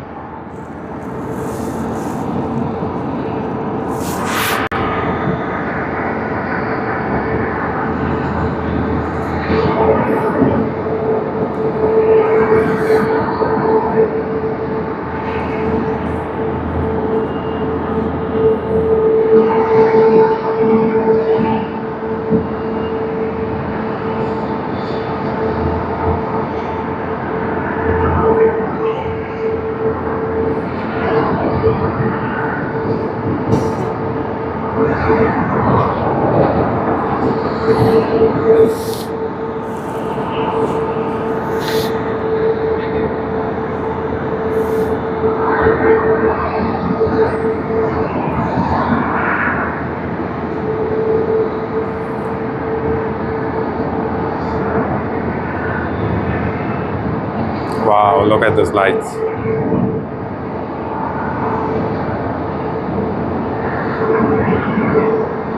Did they just say thank you with those lights? Just like how we use indicator lights to say thank you. If that was it, it was lovely. I would really appreciate it. It's so good and so sweet. And I'm guessing that is how they said thank you, with the flash of those lights.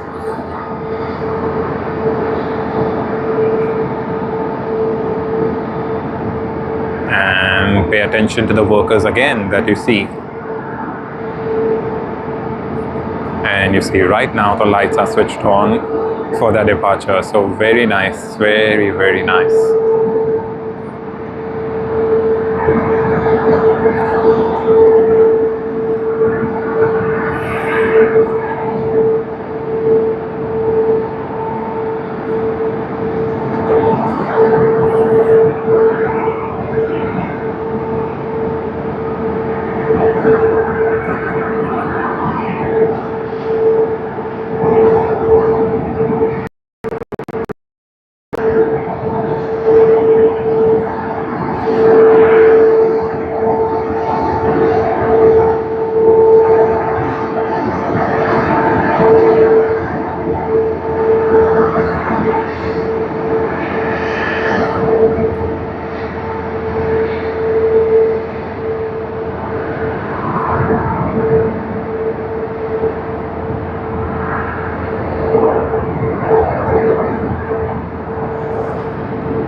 Hey BJC, welcome from London. I'm guessing it's going to be winter over there as well.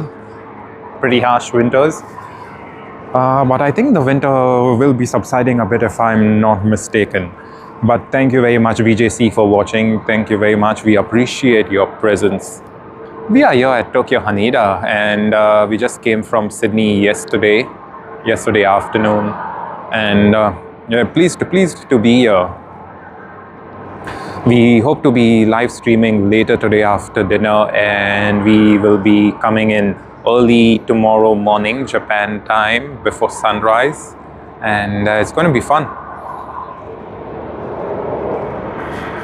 We just saw the pushback of JL12 Haneda to Dallas Fort Worth. It's going to be a long flight, but a very comfortable one. They are in safe hands. We will be over here streaming for the next 1 hour and 15 minutes before we go off for dinner, and then we'll be back and be streaming until late past midnight. It's going to be real good fun to be doing all of that, get all of the action from Japan.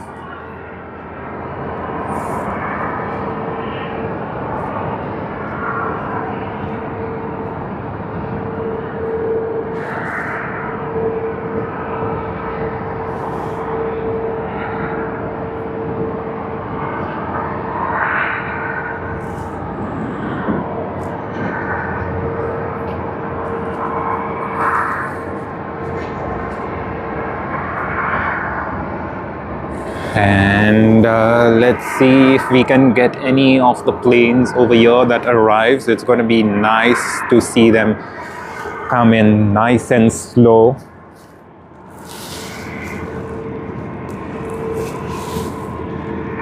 Yes, Lena, that's correct. For letting a car in on Japan roads and a double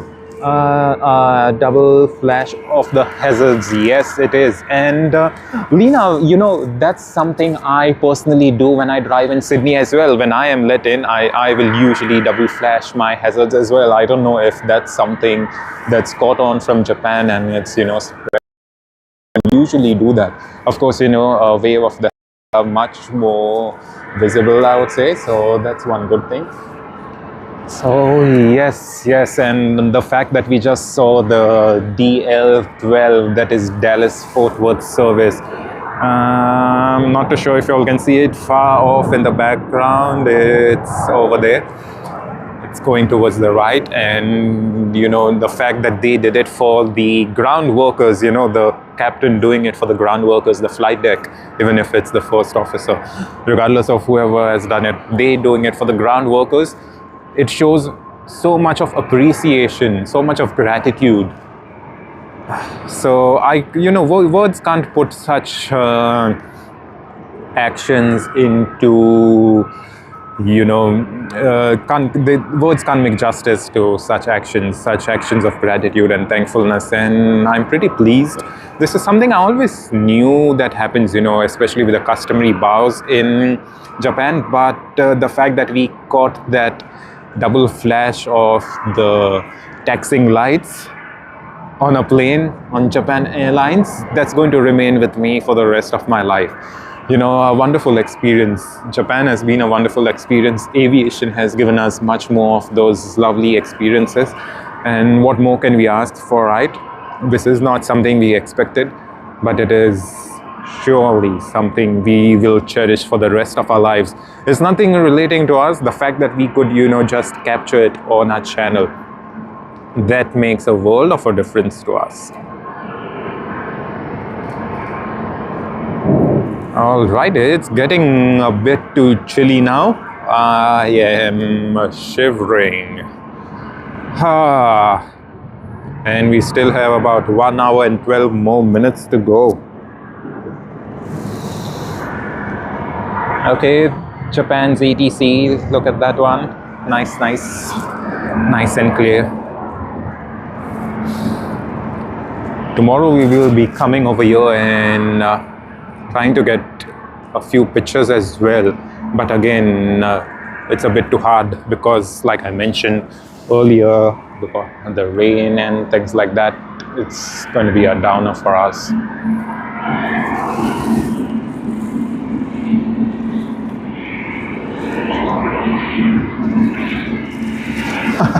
I totally understand, Lena, the fact that you mentioned that I have escaped the heat. So yeah, definitely you would love to shiver. I can totally understand. You know, Australia's heat, Sydney heat, it's super crazy. And especially, you know, early summer is not when we feel as much hot compared to January and February. February is when it gets really humid. It's crazy in February. And I can totally understand. But stay cool, Lena. Hoping you get some nice ice creams, like cool yourself from inside, get a nice flavor. I don't know what's your flavor, your best flavor, your favorite flavor. Let us know in the comment section, Lena, which is the best ice cream flavor that you've ever tried. What is it like? Is it readily available anywhere you go, or do you have to go shop hunting, or perhaps a particular shop that you need to go to, a particular outlet? Let us know.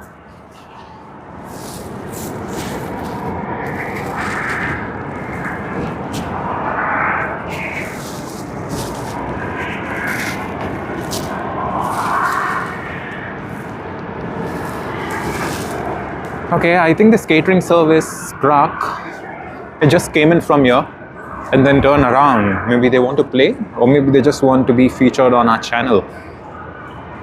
Regardless, if there's action, if they are moving, they will be on our channel.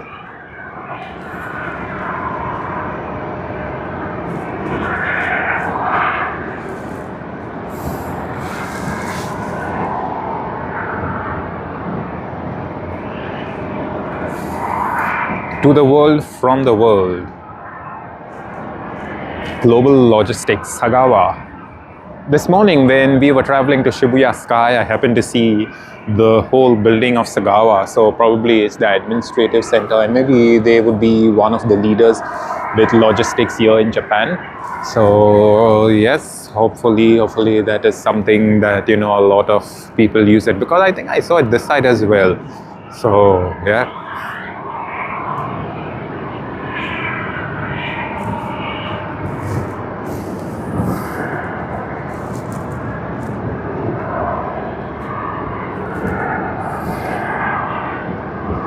Okay, we have an A&E aircraft coming in, the Boeing 787-9. Let us see if we can. Oh, Biscoff milk chocolate, Biscoff milk chocolate. Come on, come on. I can understand you. Thank you very much, Lena, for sharing. Appreciate it. I hope you already have a bit of them in your freezer at this very moment. Maybe enjoy it. If not now, maybe tomorrow or whenever. Enjoy, it's the weekend.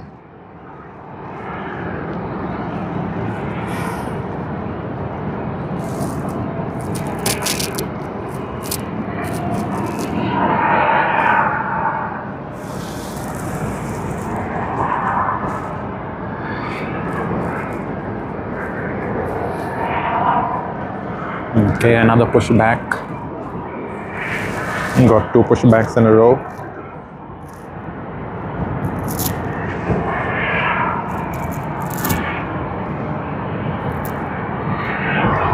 That's a Boeing 787-10 as per flight radar. Wow.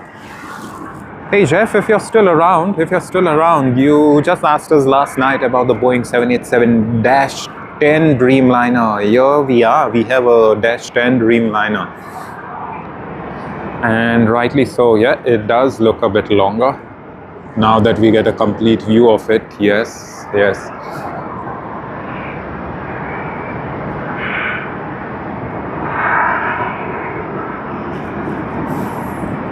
Lovely.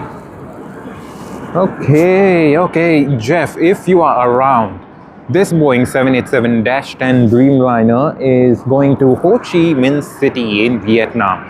Just yesterday you asked me if a 787-10 is better than a 787-9. So, and I did explain to you that I have seen one example where a -10 is used between, you know, the migrants as well as a lot of people traveling for tourism.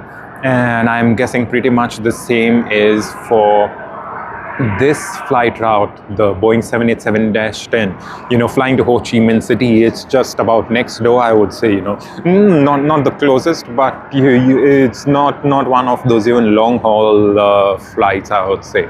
So definitely I'm guessing there will be a lot of holiday traffic coming in from Ho Chi Minh City, and likewise there will be a lot of people working here in Japan.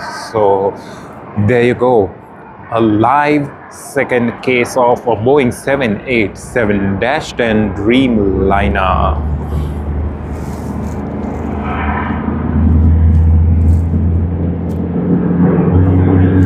Yep, that is what we need. We need that sound.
So yes, I'm glad you enjoy your ice creams and all. And to answer your question with Shibuya Sky, okay, this is how it is.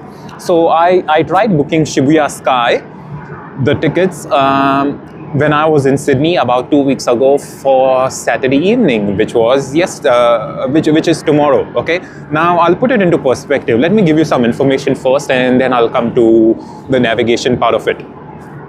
So Shibuya Sky is quite popular during the weekends as well as during weekdays, right? That's the first part of the information. The second one, you have to book your tickets in advance. If you don't book in advance, you can even go right across, walk in, book your tickets at the base of the building on the ground floor, which is still fine. But just pay attention to this, what I'm going to say now. If you take that risk, and let's just say on a particular day there's a lot of people that have come in and walked in, then the sale of the tickets would be stopped. So better not take a risk, because regardless whether you book it online or you walk in and you book your tickets, it's the same. You can also book your tickets, and even before your start time, if you cancel, you're going to get your whole refund. So no problem with that, you're not taking a risk whatsoever. But let me put it this way. Now with the tickets, there's two type of tickets. The first one is when they open up at 10 o'clock, and you can stay there until about 3, that is 2:59 p.m. because what happens is from 2:59 p.m. until about their closing time, that is 10, the tickets are slightly higher. Now I wanted to book on Saturday so that I can see the sunset, because that's the star of the show. But sadly I couldn't get the tickets. Then I thought, okay, fine, let me book a sunset for today, that is earlier today. And I still couldn't get it. It being a weekday, Friday. But Japan has a lot of tourists, and also totally understandable. Eventually, I booked the ticket when I was in Sydney for the morning entrance at 10 o'clock. Now, this is how it's done. You get a gap of 20 minutes. So I will give you my example. I had my booking for 10 o'clock today. I reached the Shibuya Scramble, which is the building called Shibuya Scramble Square. I reached about 9:40, and people were just queuing up. I was, I think, about 11th or 12th in the queue, which is fine. Now what happens is, let's say my ticket was for 10 o'clock and I reach at about 10:25. I wouldn't be allowed to enter, because you get up to 20 minutes to enter. So you get a 20-minute grace time. Let's say you booked your ticket for 10:20. You can enter up to 10:40, which is fine. Now, in terms of the ticket prices, it's not too expensive. My ticket a per ticket was about 33 Australian dollars, and that is for the ticket prior to 3 p.m. in the afternoon. If you book a ticket for past 3 p.m., I think it's slightly much more expensive, maybe about $40, I would say. So it's not much of a difference, okay? But also another thing is, you can spend as much time as you want. So let's say you have booked let's put it this way. If you booked a 11 a.m. and 11 a.m. ticket, and you stay there until 2, it's totally fine. No one's going to ask you to leave or whatever. You can stay until 2:59 p.m.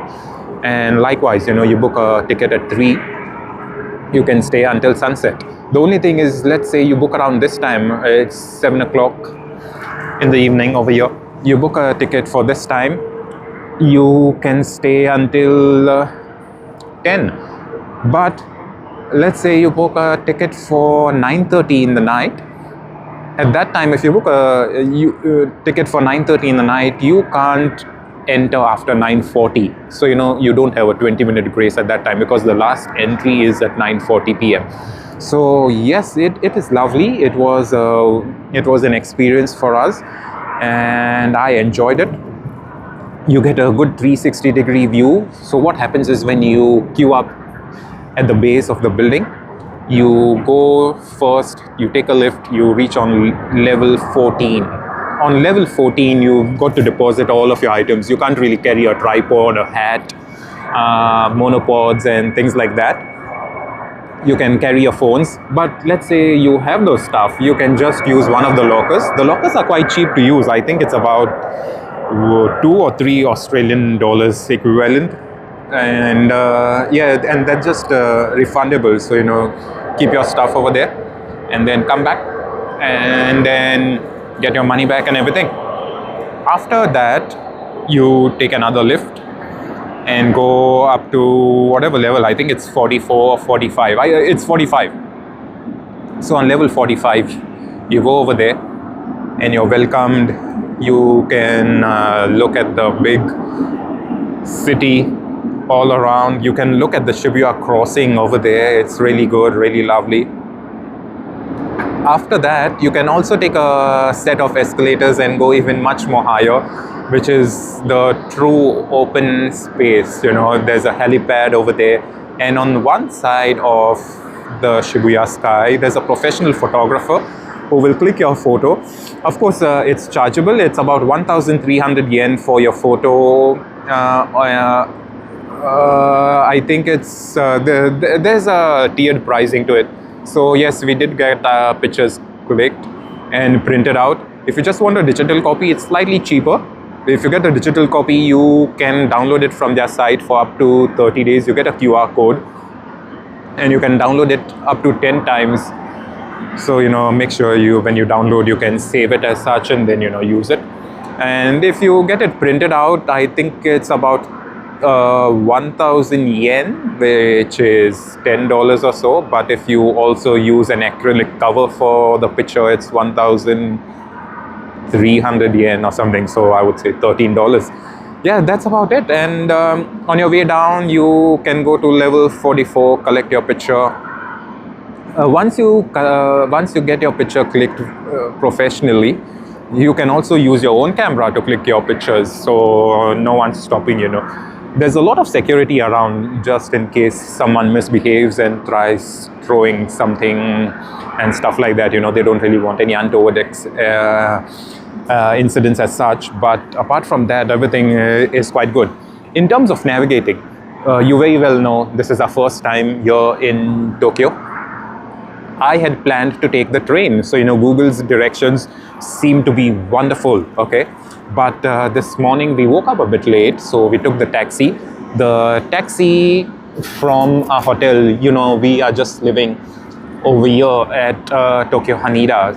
So what we do is, since we actually came here with the main intention of filming from the observatory deck, the best thing what we could do is book a hotel closest to the airport, and we booked the hotel at Hotel Villa Grand Fontaine, which is about a 5-minute walk from the terminal, and you don't even have to leave the terminal. You just have to find the exit, and just near the exit you'll see a Haneda City Garden.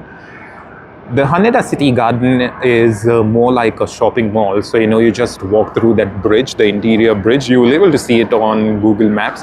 You walk through that bridge and then you actually reach the entrance of the hotel on one side, as well as a bit of supermarkets and restaurants on the other. So you reach the hotel and, then your usual check-in stuff and all. So, yep. At the base of the hotel, you also have a taxi stand. So I took the taxi. The price worked out to be around 9,800 yen, which is $99 equivalent, which was fine, I would say, for the amount of traffic this morning, peak hour stuff and all. Navigating was easy. Then, I will bring this into the picture. When I went to New York last year, I thought I would travel from Times Square I wanted to go to the 9/11 memorial. I took the train. I don't really know what I did. I tried following the instructions. I reached Brooklyn Bridge and beyond. And then I asked one of the station attendants, and they told me to take a train on platform E. I went to platform E. I took a train. I don't know. I reached somewhere else. I gave up, and then I realized I was in New Jersey. And from New Jersey, I took a taxi. That's an Uber, actually, an Uber to the memorial, the 9/11 memorial. And, I found it so agonizing and so painful because the station signage wasn't too clear and stuff like that. But keeping that aside, whilst coming, I thought of taking the train, loaded onto the Suica app.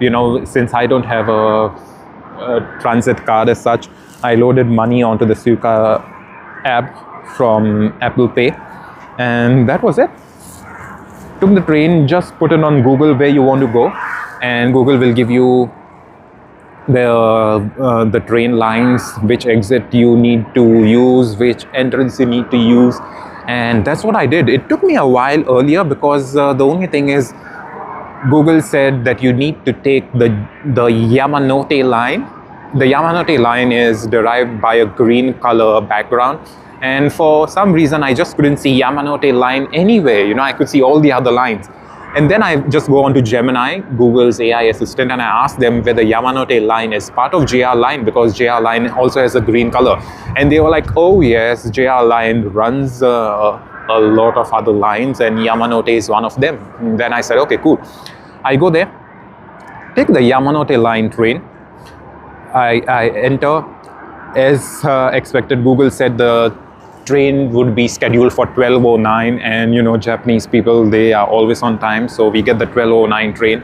After that, I just ride as per what Google says. There were a couple of stations that went through, Meguro and yeah, I forgot the names, but yeah, I got down at Shingawa or something. I can't really recollect what the exact name was.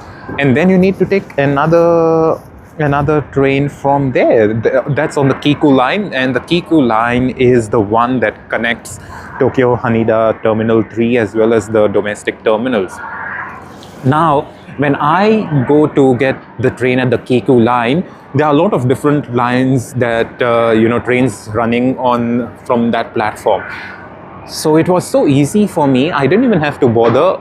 On the platform, on the floor, there are stickers for where you need to queue up if you're going to Tokyo Haneda Airport. And then I just saw that and I stood on those corresponding stickers. And there was another person who came and asked me, like, how does she have to go to Tokyo Haneda? And I wasn't too sure that I am taking the right decision. So I told her, and yes, I think after about 15 minutes or maybe 12 minutes, we arrived at Tokyo Haneda Terminal 3.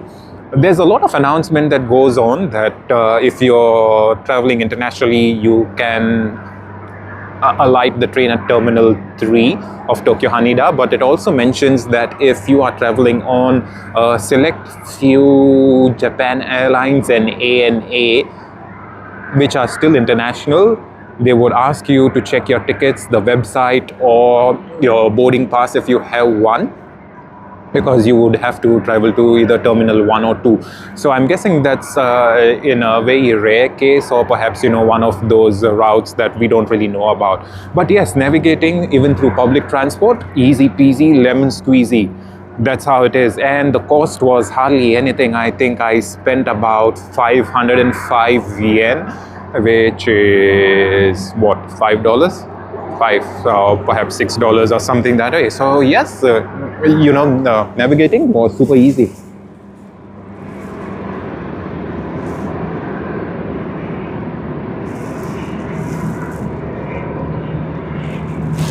And yeah, sorry to forget Lena. Yes, the sky experience, Shibuya sky experience was lovely.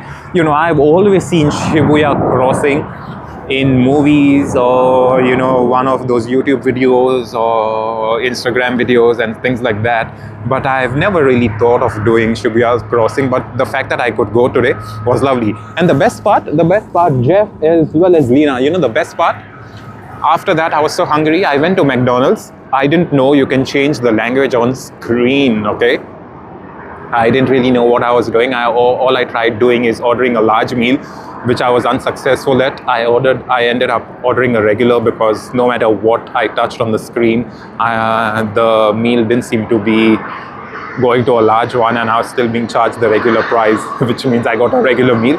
But it was lovely. It was much more better than McDonald's Australia for some reason, and a lot more fries for the amount that we're charged, like just 990 yen.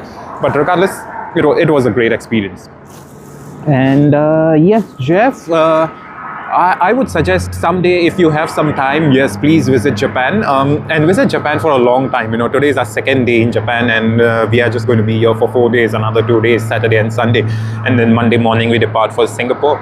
So yes, it's our first time in Japan, and I'm telling you, even before I reached to my hotel, just looking at the efficiency of the immigration queue, they won my heart. Because yesterday when I came here, there was a serpentine queue, and like I mentioned in my yesterday's stream as well, 3 hours and 43 minutes when I reached New York, the serpentine queue just wasn't moving. Over here, the serpentine queue, but it was moving. Not even for 10 seconds, we were just standing sort of thing, we were just moving and moving. Then there was a person asking if we have a QR code, if the online form has been filled up on Visit Japan website. For those who haven't, they were segregated in one line.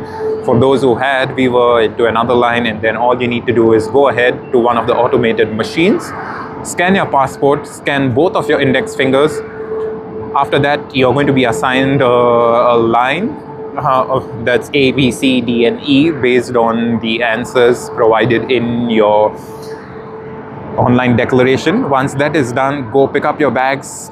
The baggage carousel has so many attendants, each one of them with a different message, calling out for someone who has connecting flights, another one making sure you pick up only your bags. Of course, they don't really look over you, but then they have a placard which does say that, okay, we see a flash of light. Wow, wow, wow. There you see, that was a second thank you. Lovely. How good is that? I am really pleased with this one. Very, very nice. And yeah, coming back to the topic, that's how it is. After that, after picking up the baggage, there was a lovely trolley as well. Their trolley carts is so lovely. They have a protector at the end of the trolley so your bags don't slide out. That is something I always used to think, why don't more of the airlines and airports do that? Luckily they had it, so that was nice. And soon after that, then you pass through customs, and they didn't ask me anything. They just opened the gate and let me through. I think they're probably looking for something. But yeah, they did have their sniffer dogs around whilst we were waiting at the baggage carousel. So probably that's one of the things that they look at. Yeah, it's a really good experience with the immigration and all, and that's the reason fell in love with Japan. Just my second day, and I'm so pleased that I could be part of Japan, and we have selected such a wonderful location for streaming. And Jeff, if we get some really good response from this trip of ours, we will be planning again to come here to Japan. And Jeff, I would suggest you should actually come over here. You will enjoy it. Whether it's the food, whether it's anything else, you're seriously going to enjoy it.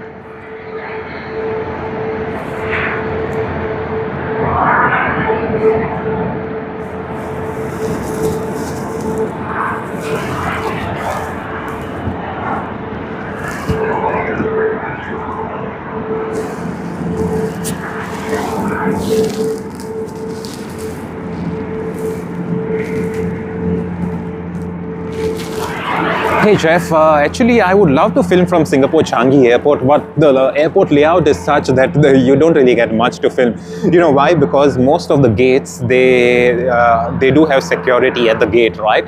So what happens is the gate area and the transit area is sort of far off limits for general public, unless you're going to be boarding one of the flights. But even then, even let us just say if I was trying to board a flight and I pass the security and I'm at one of the gates, it's still not going to work well for me because you don't really get a good view of the runways.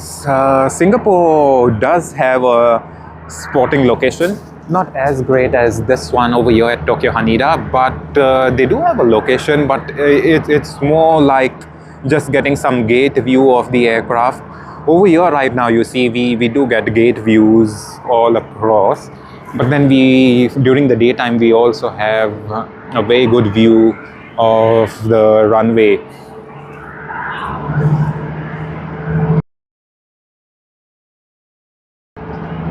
But what happens is over there at Singapore, you will get the gate view,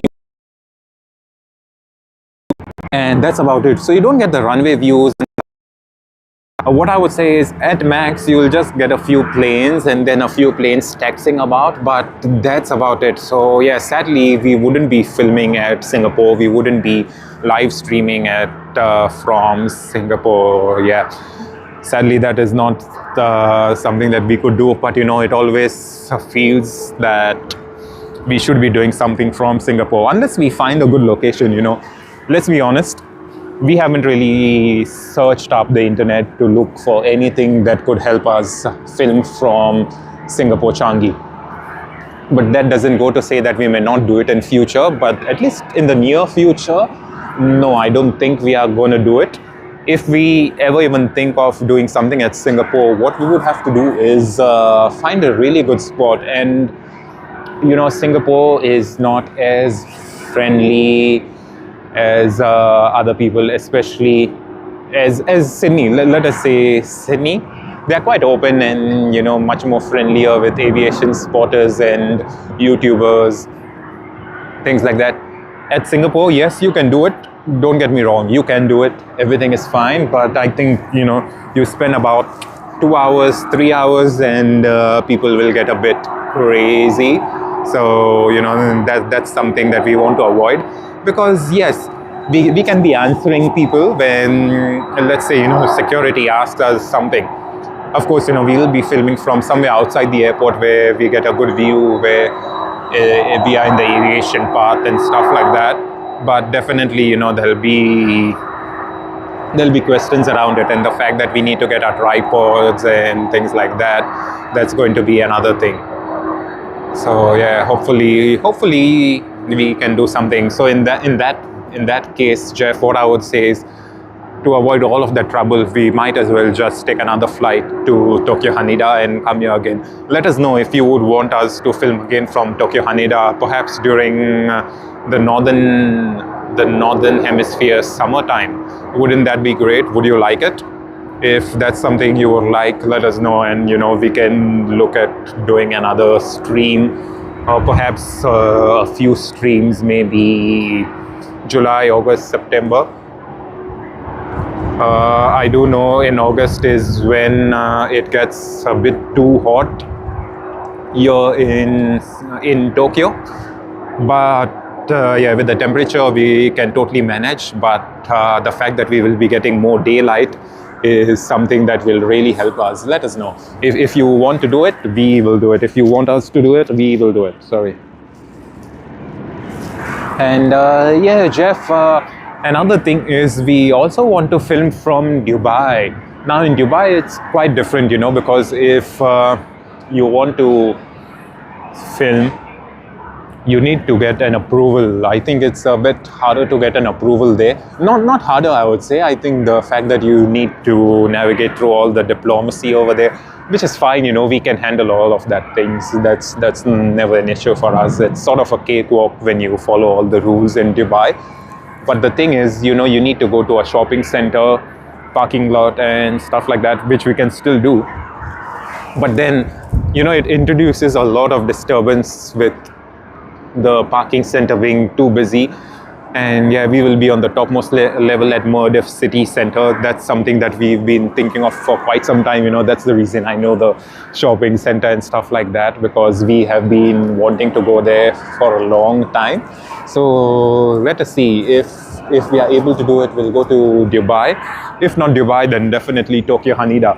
Earlier, Jeff, if you have been part of our very first live streams, you know, a few live streams back in October when we first started live streaming, we did mention that we would love to go to San Francisco and Los Angeles, which is still on our mind. But now, after coming over here, I guess this gives us a much better view. At San Francisco, I've seen a lot of, you know, YouTube spotters and aviation channels. You get a very good view. But yes, it could get a bit tighter when a lot of aviation fans come over there.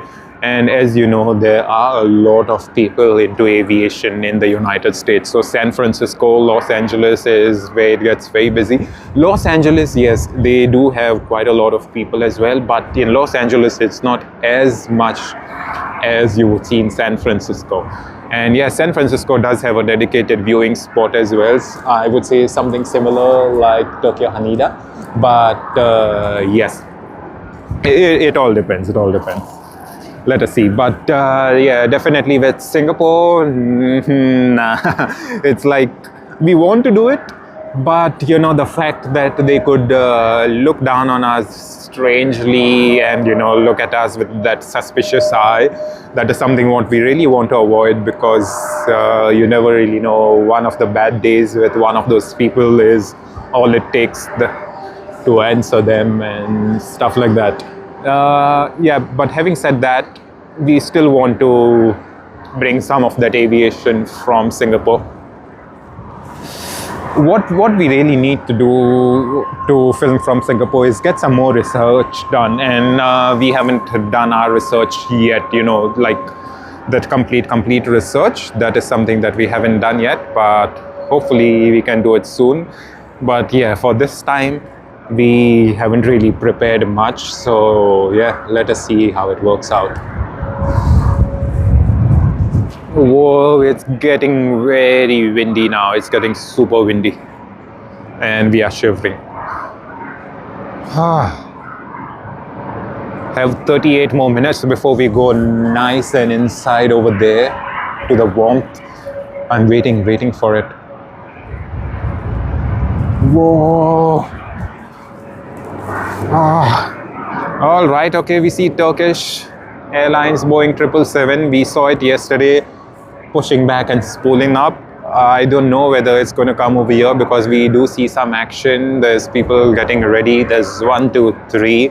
So I'm guessing we will get to see Turkish Airlines. If it does come over here, that's going to be nice. You know, it's going to be a crazy coming in to the gate experience, as well as we'll able to see the unloading of luggage, etc. Let us see. There is Turkish Airlines. Whoa, it's freezing cold. Oh yes, Jeff, that is true. That's really one of the reasons why we actually want to go to Dubai, you know, because Dubai being home, no matter where their A380s are in the world, in the next, like, say 15-20 hours, you will end up seeing all of them, because, you know, eventually they come to Dubai as such. So yes, that is our eventual goal, our eventual plan. Let us see. With the FIFA World Cup coming up, I'm not even sure whether they do have any plans of getting the FIFA livery.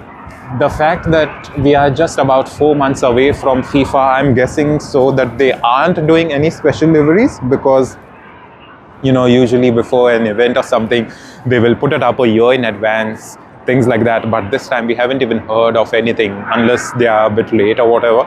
But yeah, let's see. If we are lucky enough, we should be getting those liveries. Alrighty, I'm guessing we will be having Turkish Airlines over here, unless I'm grossly incorrect, because you see that side, everything's booked out and busy. There's one gate over here, and then there's another one here, but over here we don't really see any of the ground handlers and workers. So my pretty guess is it's going to be over here. Let us see. Okay, if I'm wrong or right, I'm still going to stream, so it doesn't really matter anyway. It doesn't really matter, but yeah. Okay, everyone's getting ready over here. Let's get ready for Turkish Airlines.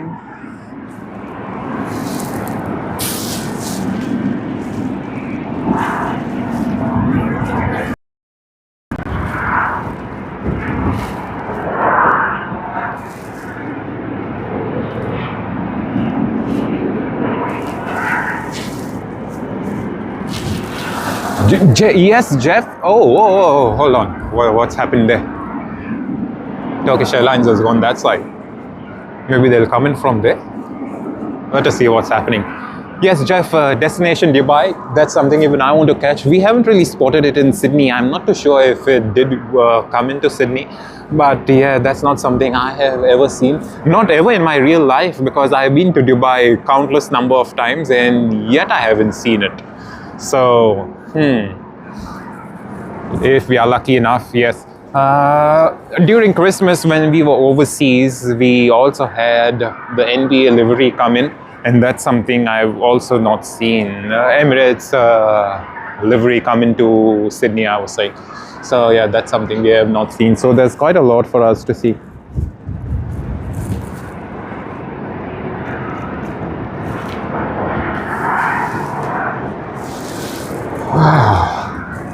It's getting freezing. Whoa. Come on.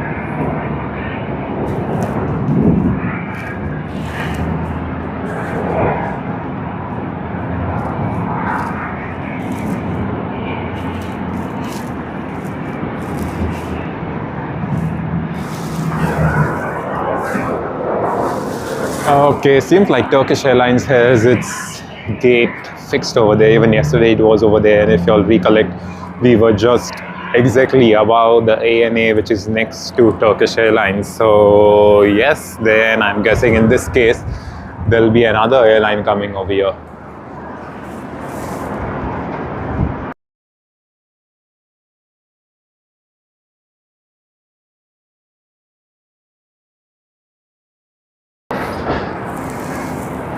Let us see which airline comes in.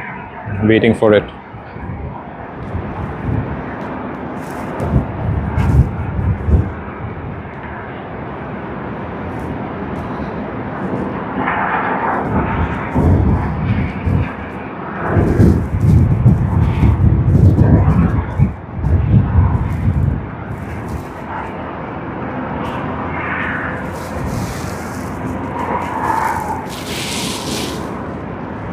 Whoa, Qantas. If Qantas comes in over here, Jeff, I'm telling you, I'm going to scream out loud. I'm going to tell the pilots, can you please just go and tell the management to get some work on their pricings? Yeah, I don't really know what else to tell them. Because I really don't know. If Qantas comes, I'm going to say that again, Jeff, that I could have been on that flight. Yeah, don't know what else to say. But yeah, let's see. It would be great if Qantas could come in over here, because you did mention that they're going to come in, right? So yeah, if we are lucky enough, we should be getting Qantas. Would be nice to receive Qantas over here. Again, you know, just being Australian and getting an Australian airline, yeah, it would serve our pride, no doubt. But yeah, what do we see there? A Boeing 777, which means we may hear some engine spooling. Okay, in 23 minutes. 23 minutes is not too much. It should be fine. Yep, we are here for the next half an hour. So yeah, 7 minutes plus maybe there could be something that we account for taxing as well.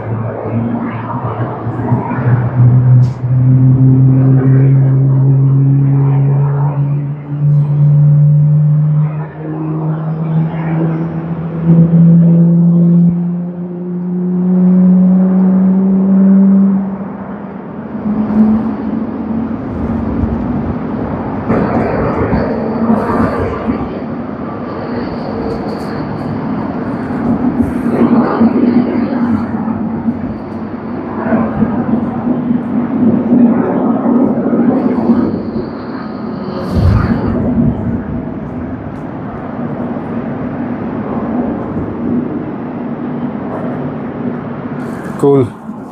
We got that engine spooling sound. That was great.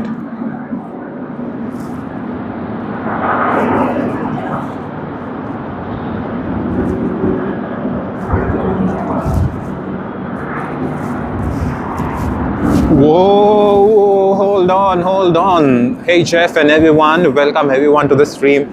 And this aircraft that we see is going to Sydney. Haneda to Sydney, and this is the very aircraft that we capture all the time on our morning stream. How good is that? Welcome, welcome. Wow, I am happy. Safe trip to Sydney. We have caught you earlier. We have caught you arriving into Sydney. Right now we are catching you depart. I'm pleased. It brings a smile on my face, you know, all this while we have been catching it arriving. And now we capture JL51 departing from Haneda. I'm stoked, I'm happy. Whew. We also have a lot of videos on JL51 in short format as well as long formats. So that's great.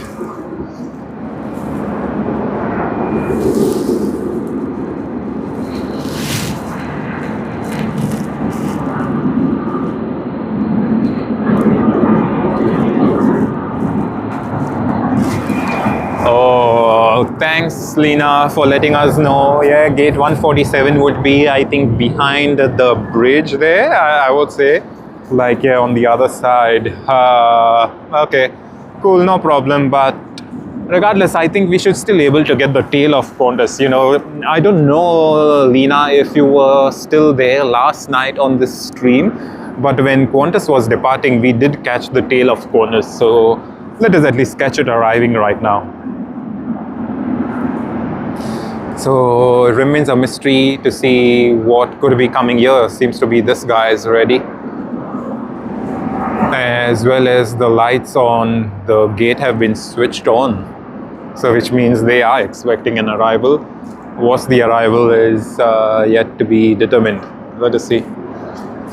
We also have the Boeing 767 of Delta out there. That is the very same place that Boeing 767 was there last night too.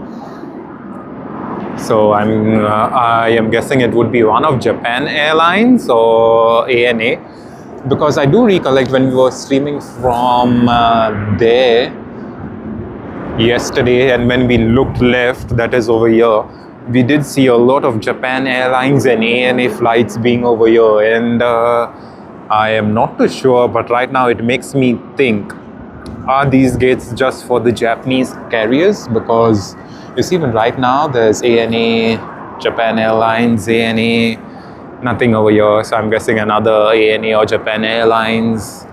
We saw one Japan Airlines pushing back from this gate over here, and then there's Japan Airlines over there. So yeah, maybe Japan Airlines.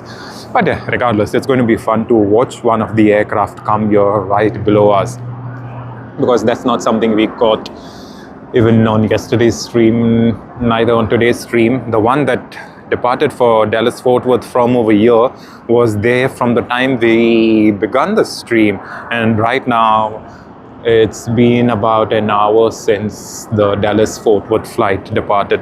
So yeah, let us see. In the background we do see Japan Airlines, but then that's a Boeing 737. The 737s won't come in here, so it has to be one of the heavies. So either has to be a 787 or maybe a 777 or maybe an A350-900. How many of y'all have seen the A350-1000? I think we may have just spotted it earlier today, but it was way too far, and it wasn't as bright as well. So let's see, hopefully tomorrow if there's something that we could get. Might as well just try looking at stuff.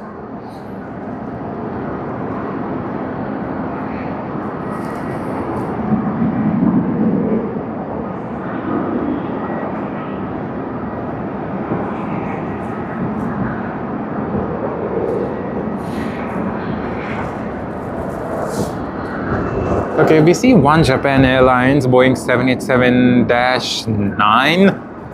Not too short, so it's not the -8, -9. Let us see if it's going to be taxiing around over here.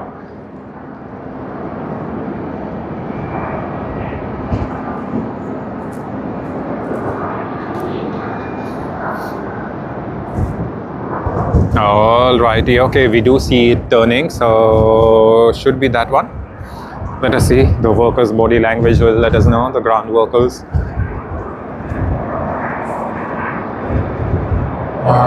Meanwhile, we have the Boeing 777. Nah, I think that's... I can't even see properly as of now.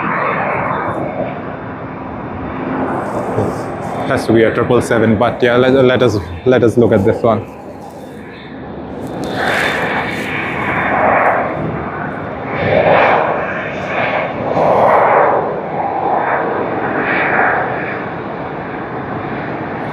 And here you are, we go. You got that.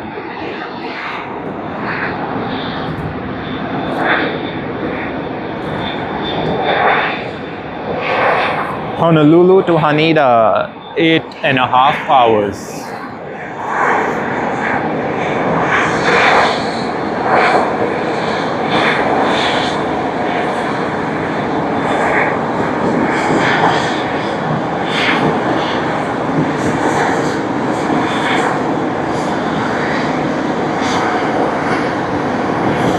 All right, let's zoom on that engine.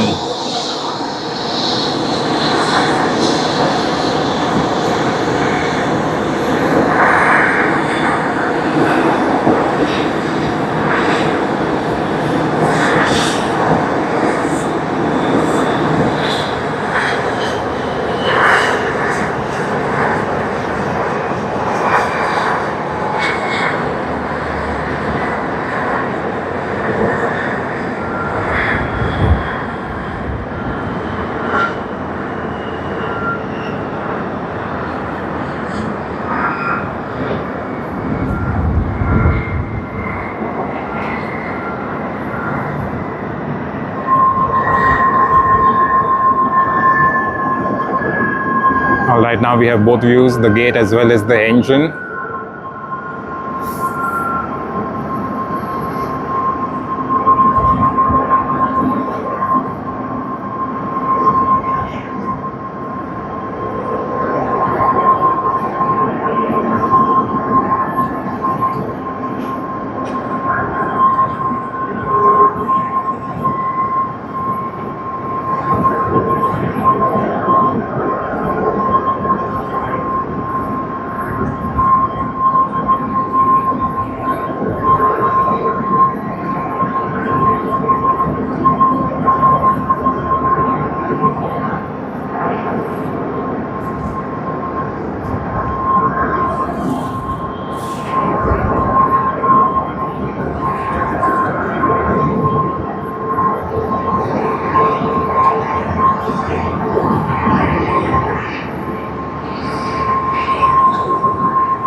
Well, if you're noticing it closely, the gate towards us looks grossly misaligned, but that's not the case because, as you know, when the doors open, the doors will open out and towards the right if you're inside the aircraft. But for us looking, it will be towards the left, and that's the reason they leave out more space on the left of the door. Okay, it seems to be they could have been a bit misaligned because you see they almost touched the aircraft and then pulled back a bit. Maybe they aren't aligned to exactly the center of what they would want. Okay, doesn't seem like they moved much. Maybe something else then.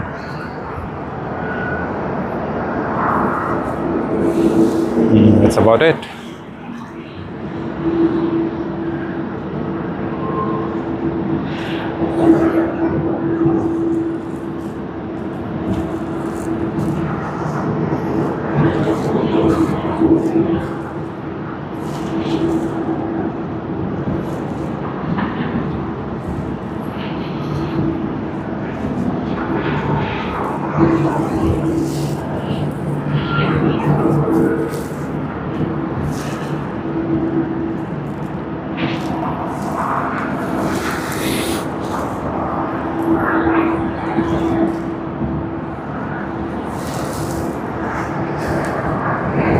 And business class passengers have already alighted.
That sees the back cabin as well, alighting from the aircraft.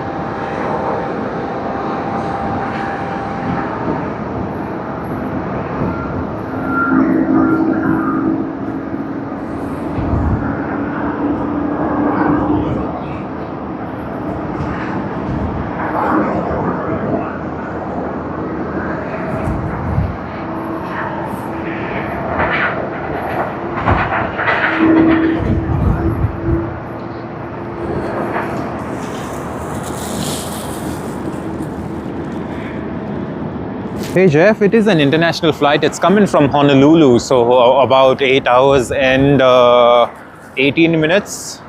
8 hours and 8.5 hours. This one took about 8 hours and 18 minutes from takeoff to landing and another 12 minutes of taxi time. So yeah, pretty long taxi time for this one.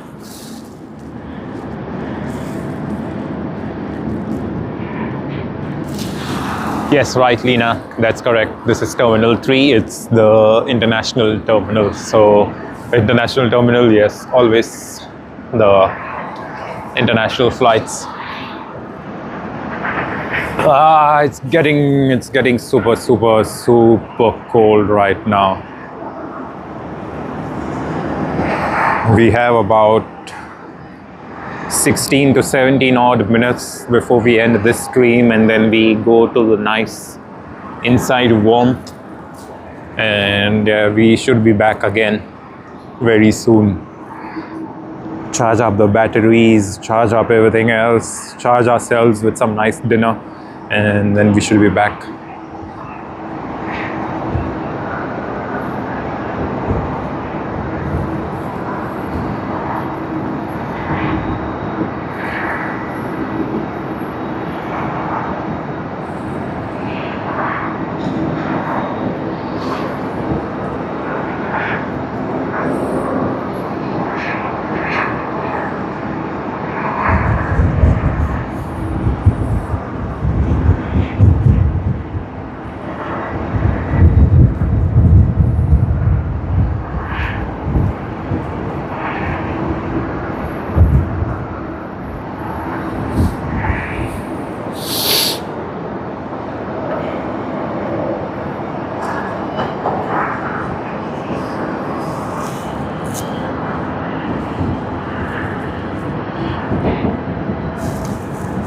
Hey Jeff, I'm not too sure. I would have loved to see the flying Honu, but I haven't seen an A380 since I've come here. I don't know whether they have a specific time or something. We might as well have to check flight radar to look at the exact timing as such. It's been a while also since I last saw the flying Honu on any of the Instagram reels or even YouTube videos, YouTube short videos, YouTube longer form videos. I don't know whether they are using it regularly, whether it's away for maintenance or whatever. If any of you know, please let us know in the comment section. Hey Lena, do you know about it?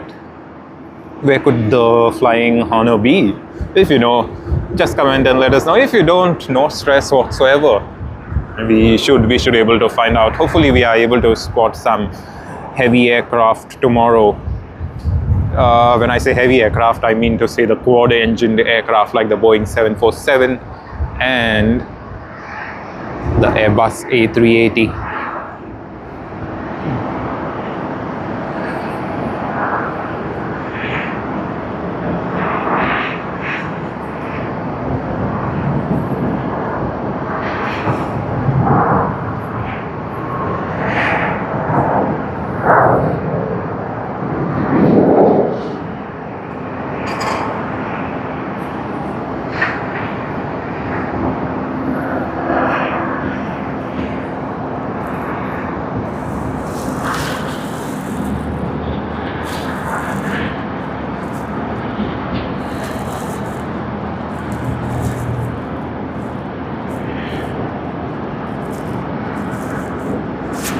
Oh, okay. There you go. That makes more sense. Thank you so very much, Lena. Thank you. Appreciate all of this information that you have. It's so valuable. I always thought that maybe I would be able to spot the A380 over here, but yeah, the fact that it's at Narita, we won't be able to see it. Let us see, when we are at Narita, we'll be there for less than 24 hours, more like 16 hours in Narita. May not be enough for us to capture it, as well as at the same time, it's only going to be so that we are able to travel out of Japan at that very moment, and that's the reason we will be at Narita on the very given day. So let us see. All right, Japan Airlines JL4 Haneda to New York JFK on the Airbus A350, and it's a 1000-1000.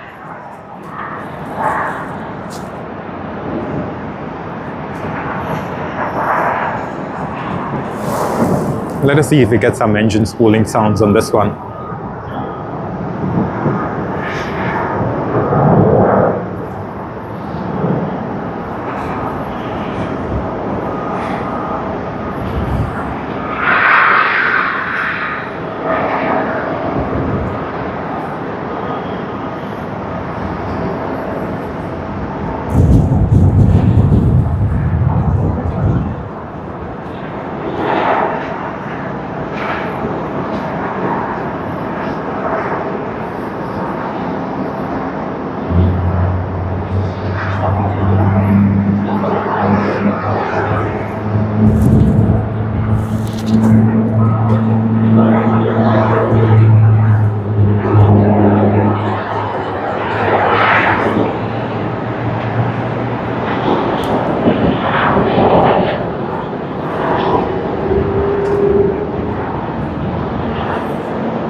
There you go, another thank you light. Lovely. I'm so pleased to see that Japan Airlines follows this way of saying thank you. Really, really good at that.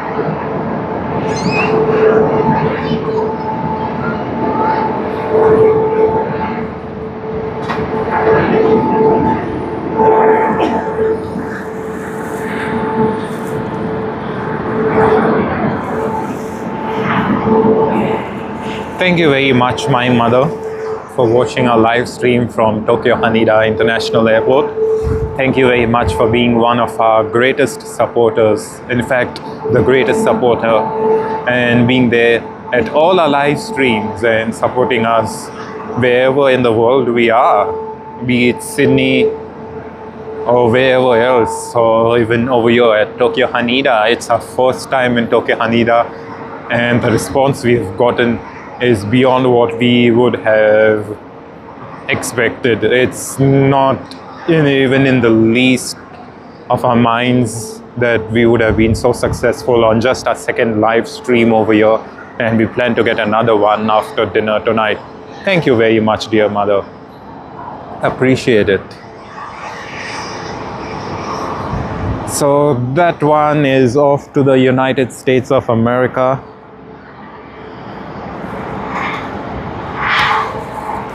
New York, JFK. I'm pretty sure a lot of those people out there in that flight are not really worried about having to spend the night in economy class and things like that. But what they are worried is when they do arrive New York, JFK, they will have to wait in a big long serpentine queue, and with current immigration just getting much more stricter with phones being checked and all the crazy things happening, it's going to be a bit more longer for them. But I do hope that they get a good rest, because it's going to be I think it was going to be early Saturday morning when they reach over there, or perhaps late Friday night sort of. So yes, hopefully they can enjoy the nice weekend. All right, 6 minutes more before we end this live stream, the first live stream of today. It's getting so freezing cold. It's super cold now, and it's all because it's blowing. But before that, we need to charge up. We will be having some nice dinner and things like that before we come back for our live stream.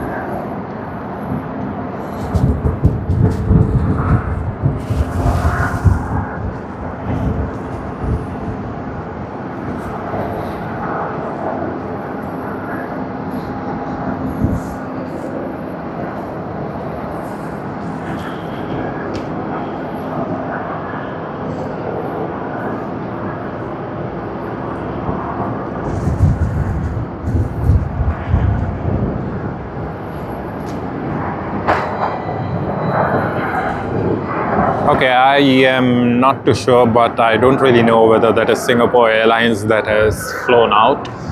It's way too far to see, but I'm guessing it wouldn't, because we didn't see a Singapore Airlines flight come in. Unless it could be one of those rare occasions where those international flights depart from the other terminal other than Terminal 3, as per what I heard on the train today.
There's a lot of work to be done on this flight. You see there's luggage that's being unloaded from the cargo hold.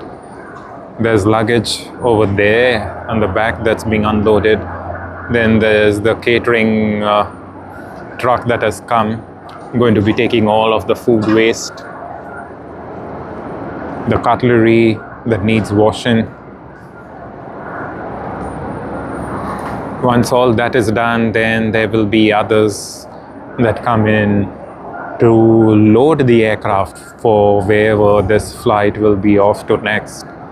At this stage, let us see what's happening at the engines. Probably they are checking their usual stuff. I remember seeing this on one of another aircraft. I don't know which airport, but I do recollect.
Okay, we see Japan Airlines, Boeing 787.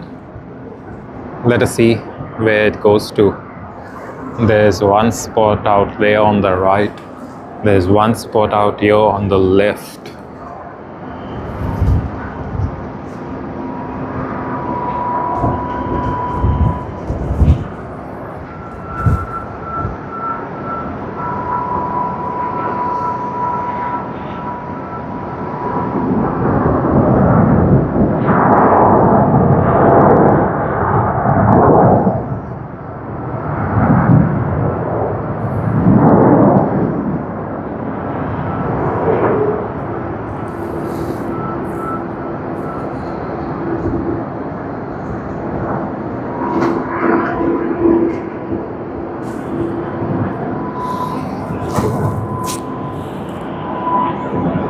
Okay, and Japan Airlines has gone on the extreme right, not even at the spot that we thought it would be.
Okay everyone, like I mentioned earlier, you know it's going to be getting a bit quieter, and that is what has happened. You see there's no action at all at this very moment, but the action is going to be picking up later tonight. So what we will do is, we are already past our end time, so we will end this stream for now. You see the cleaners, they will now board, get the aircraft nice and clean, spick and span. So we will end this stream for now. We will have our dinner and come back a bit later when there's a bit more action happening here at the airport.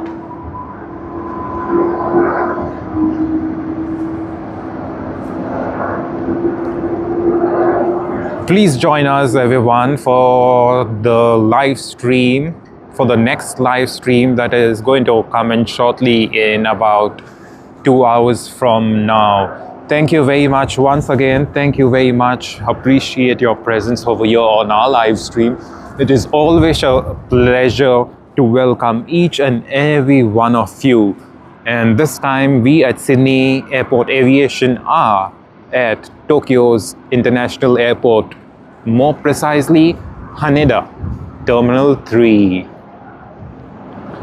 Whilst I've always said that my favorite sporting location is Los Angeles, and Haneda was never in the picture, since yesterday Haneda has just moved up the ranks, and you never really know if we would come back to Tokyo Haneda to film once again. Thank you very much, everyone. I appreciate your presence, and please join us. Please don't go to bed. Wait for us, because we will be coming with another live stream shortly. Hopefully the wind dies down and it's not as cold as it is at this very moment. Thank you very, very, very much. Arigatou gozaimasu.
See you later, Jeff. See you later.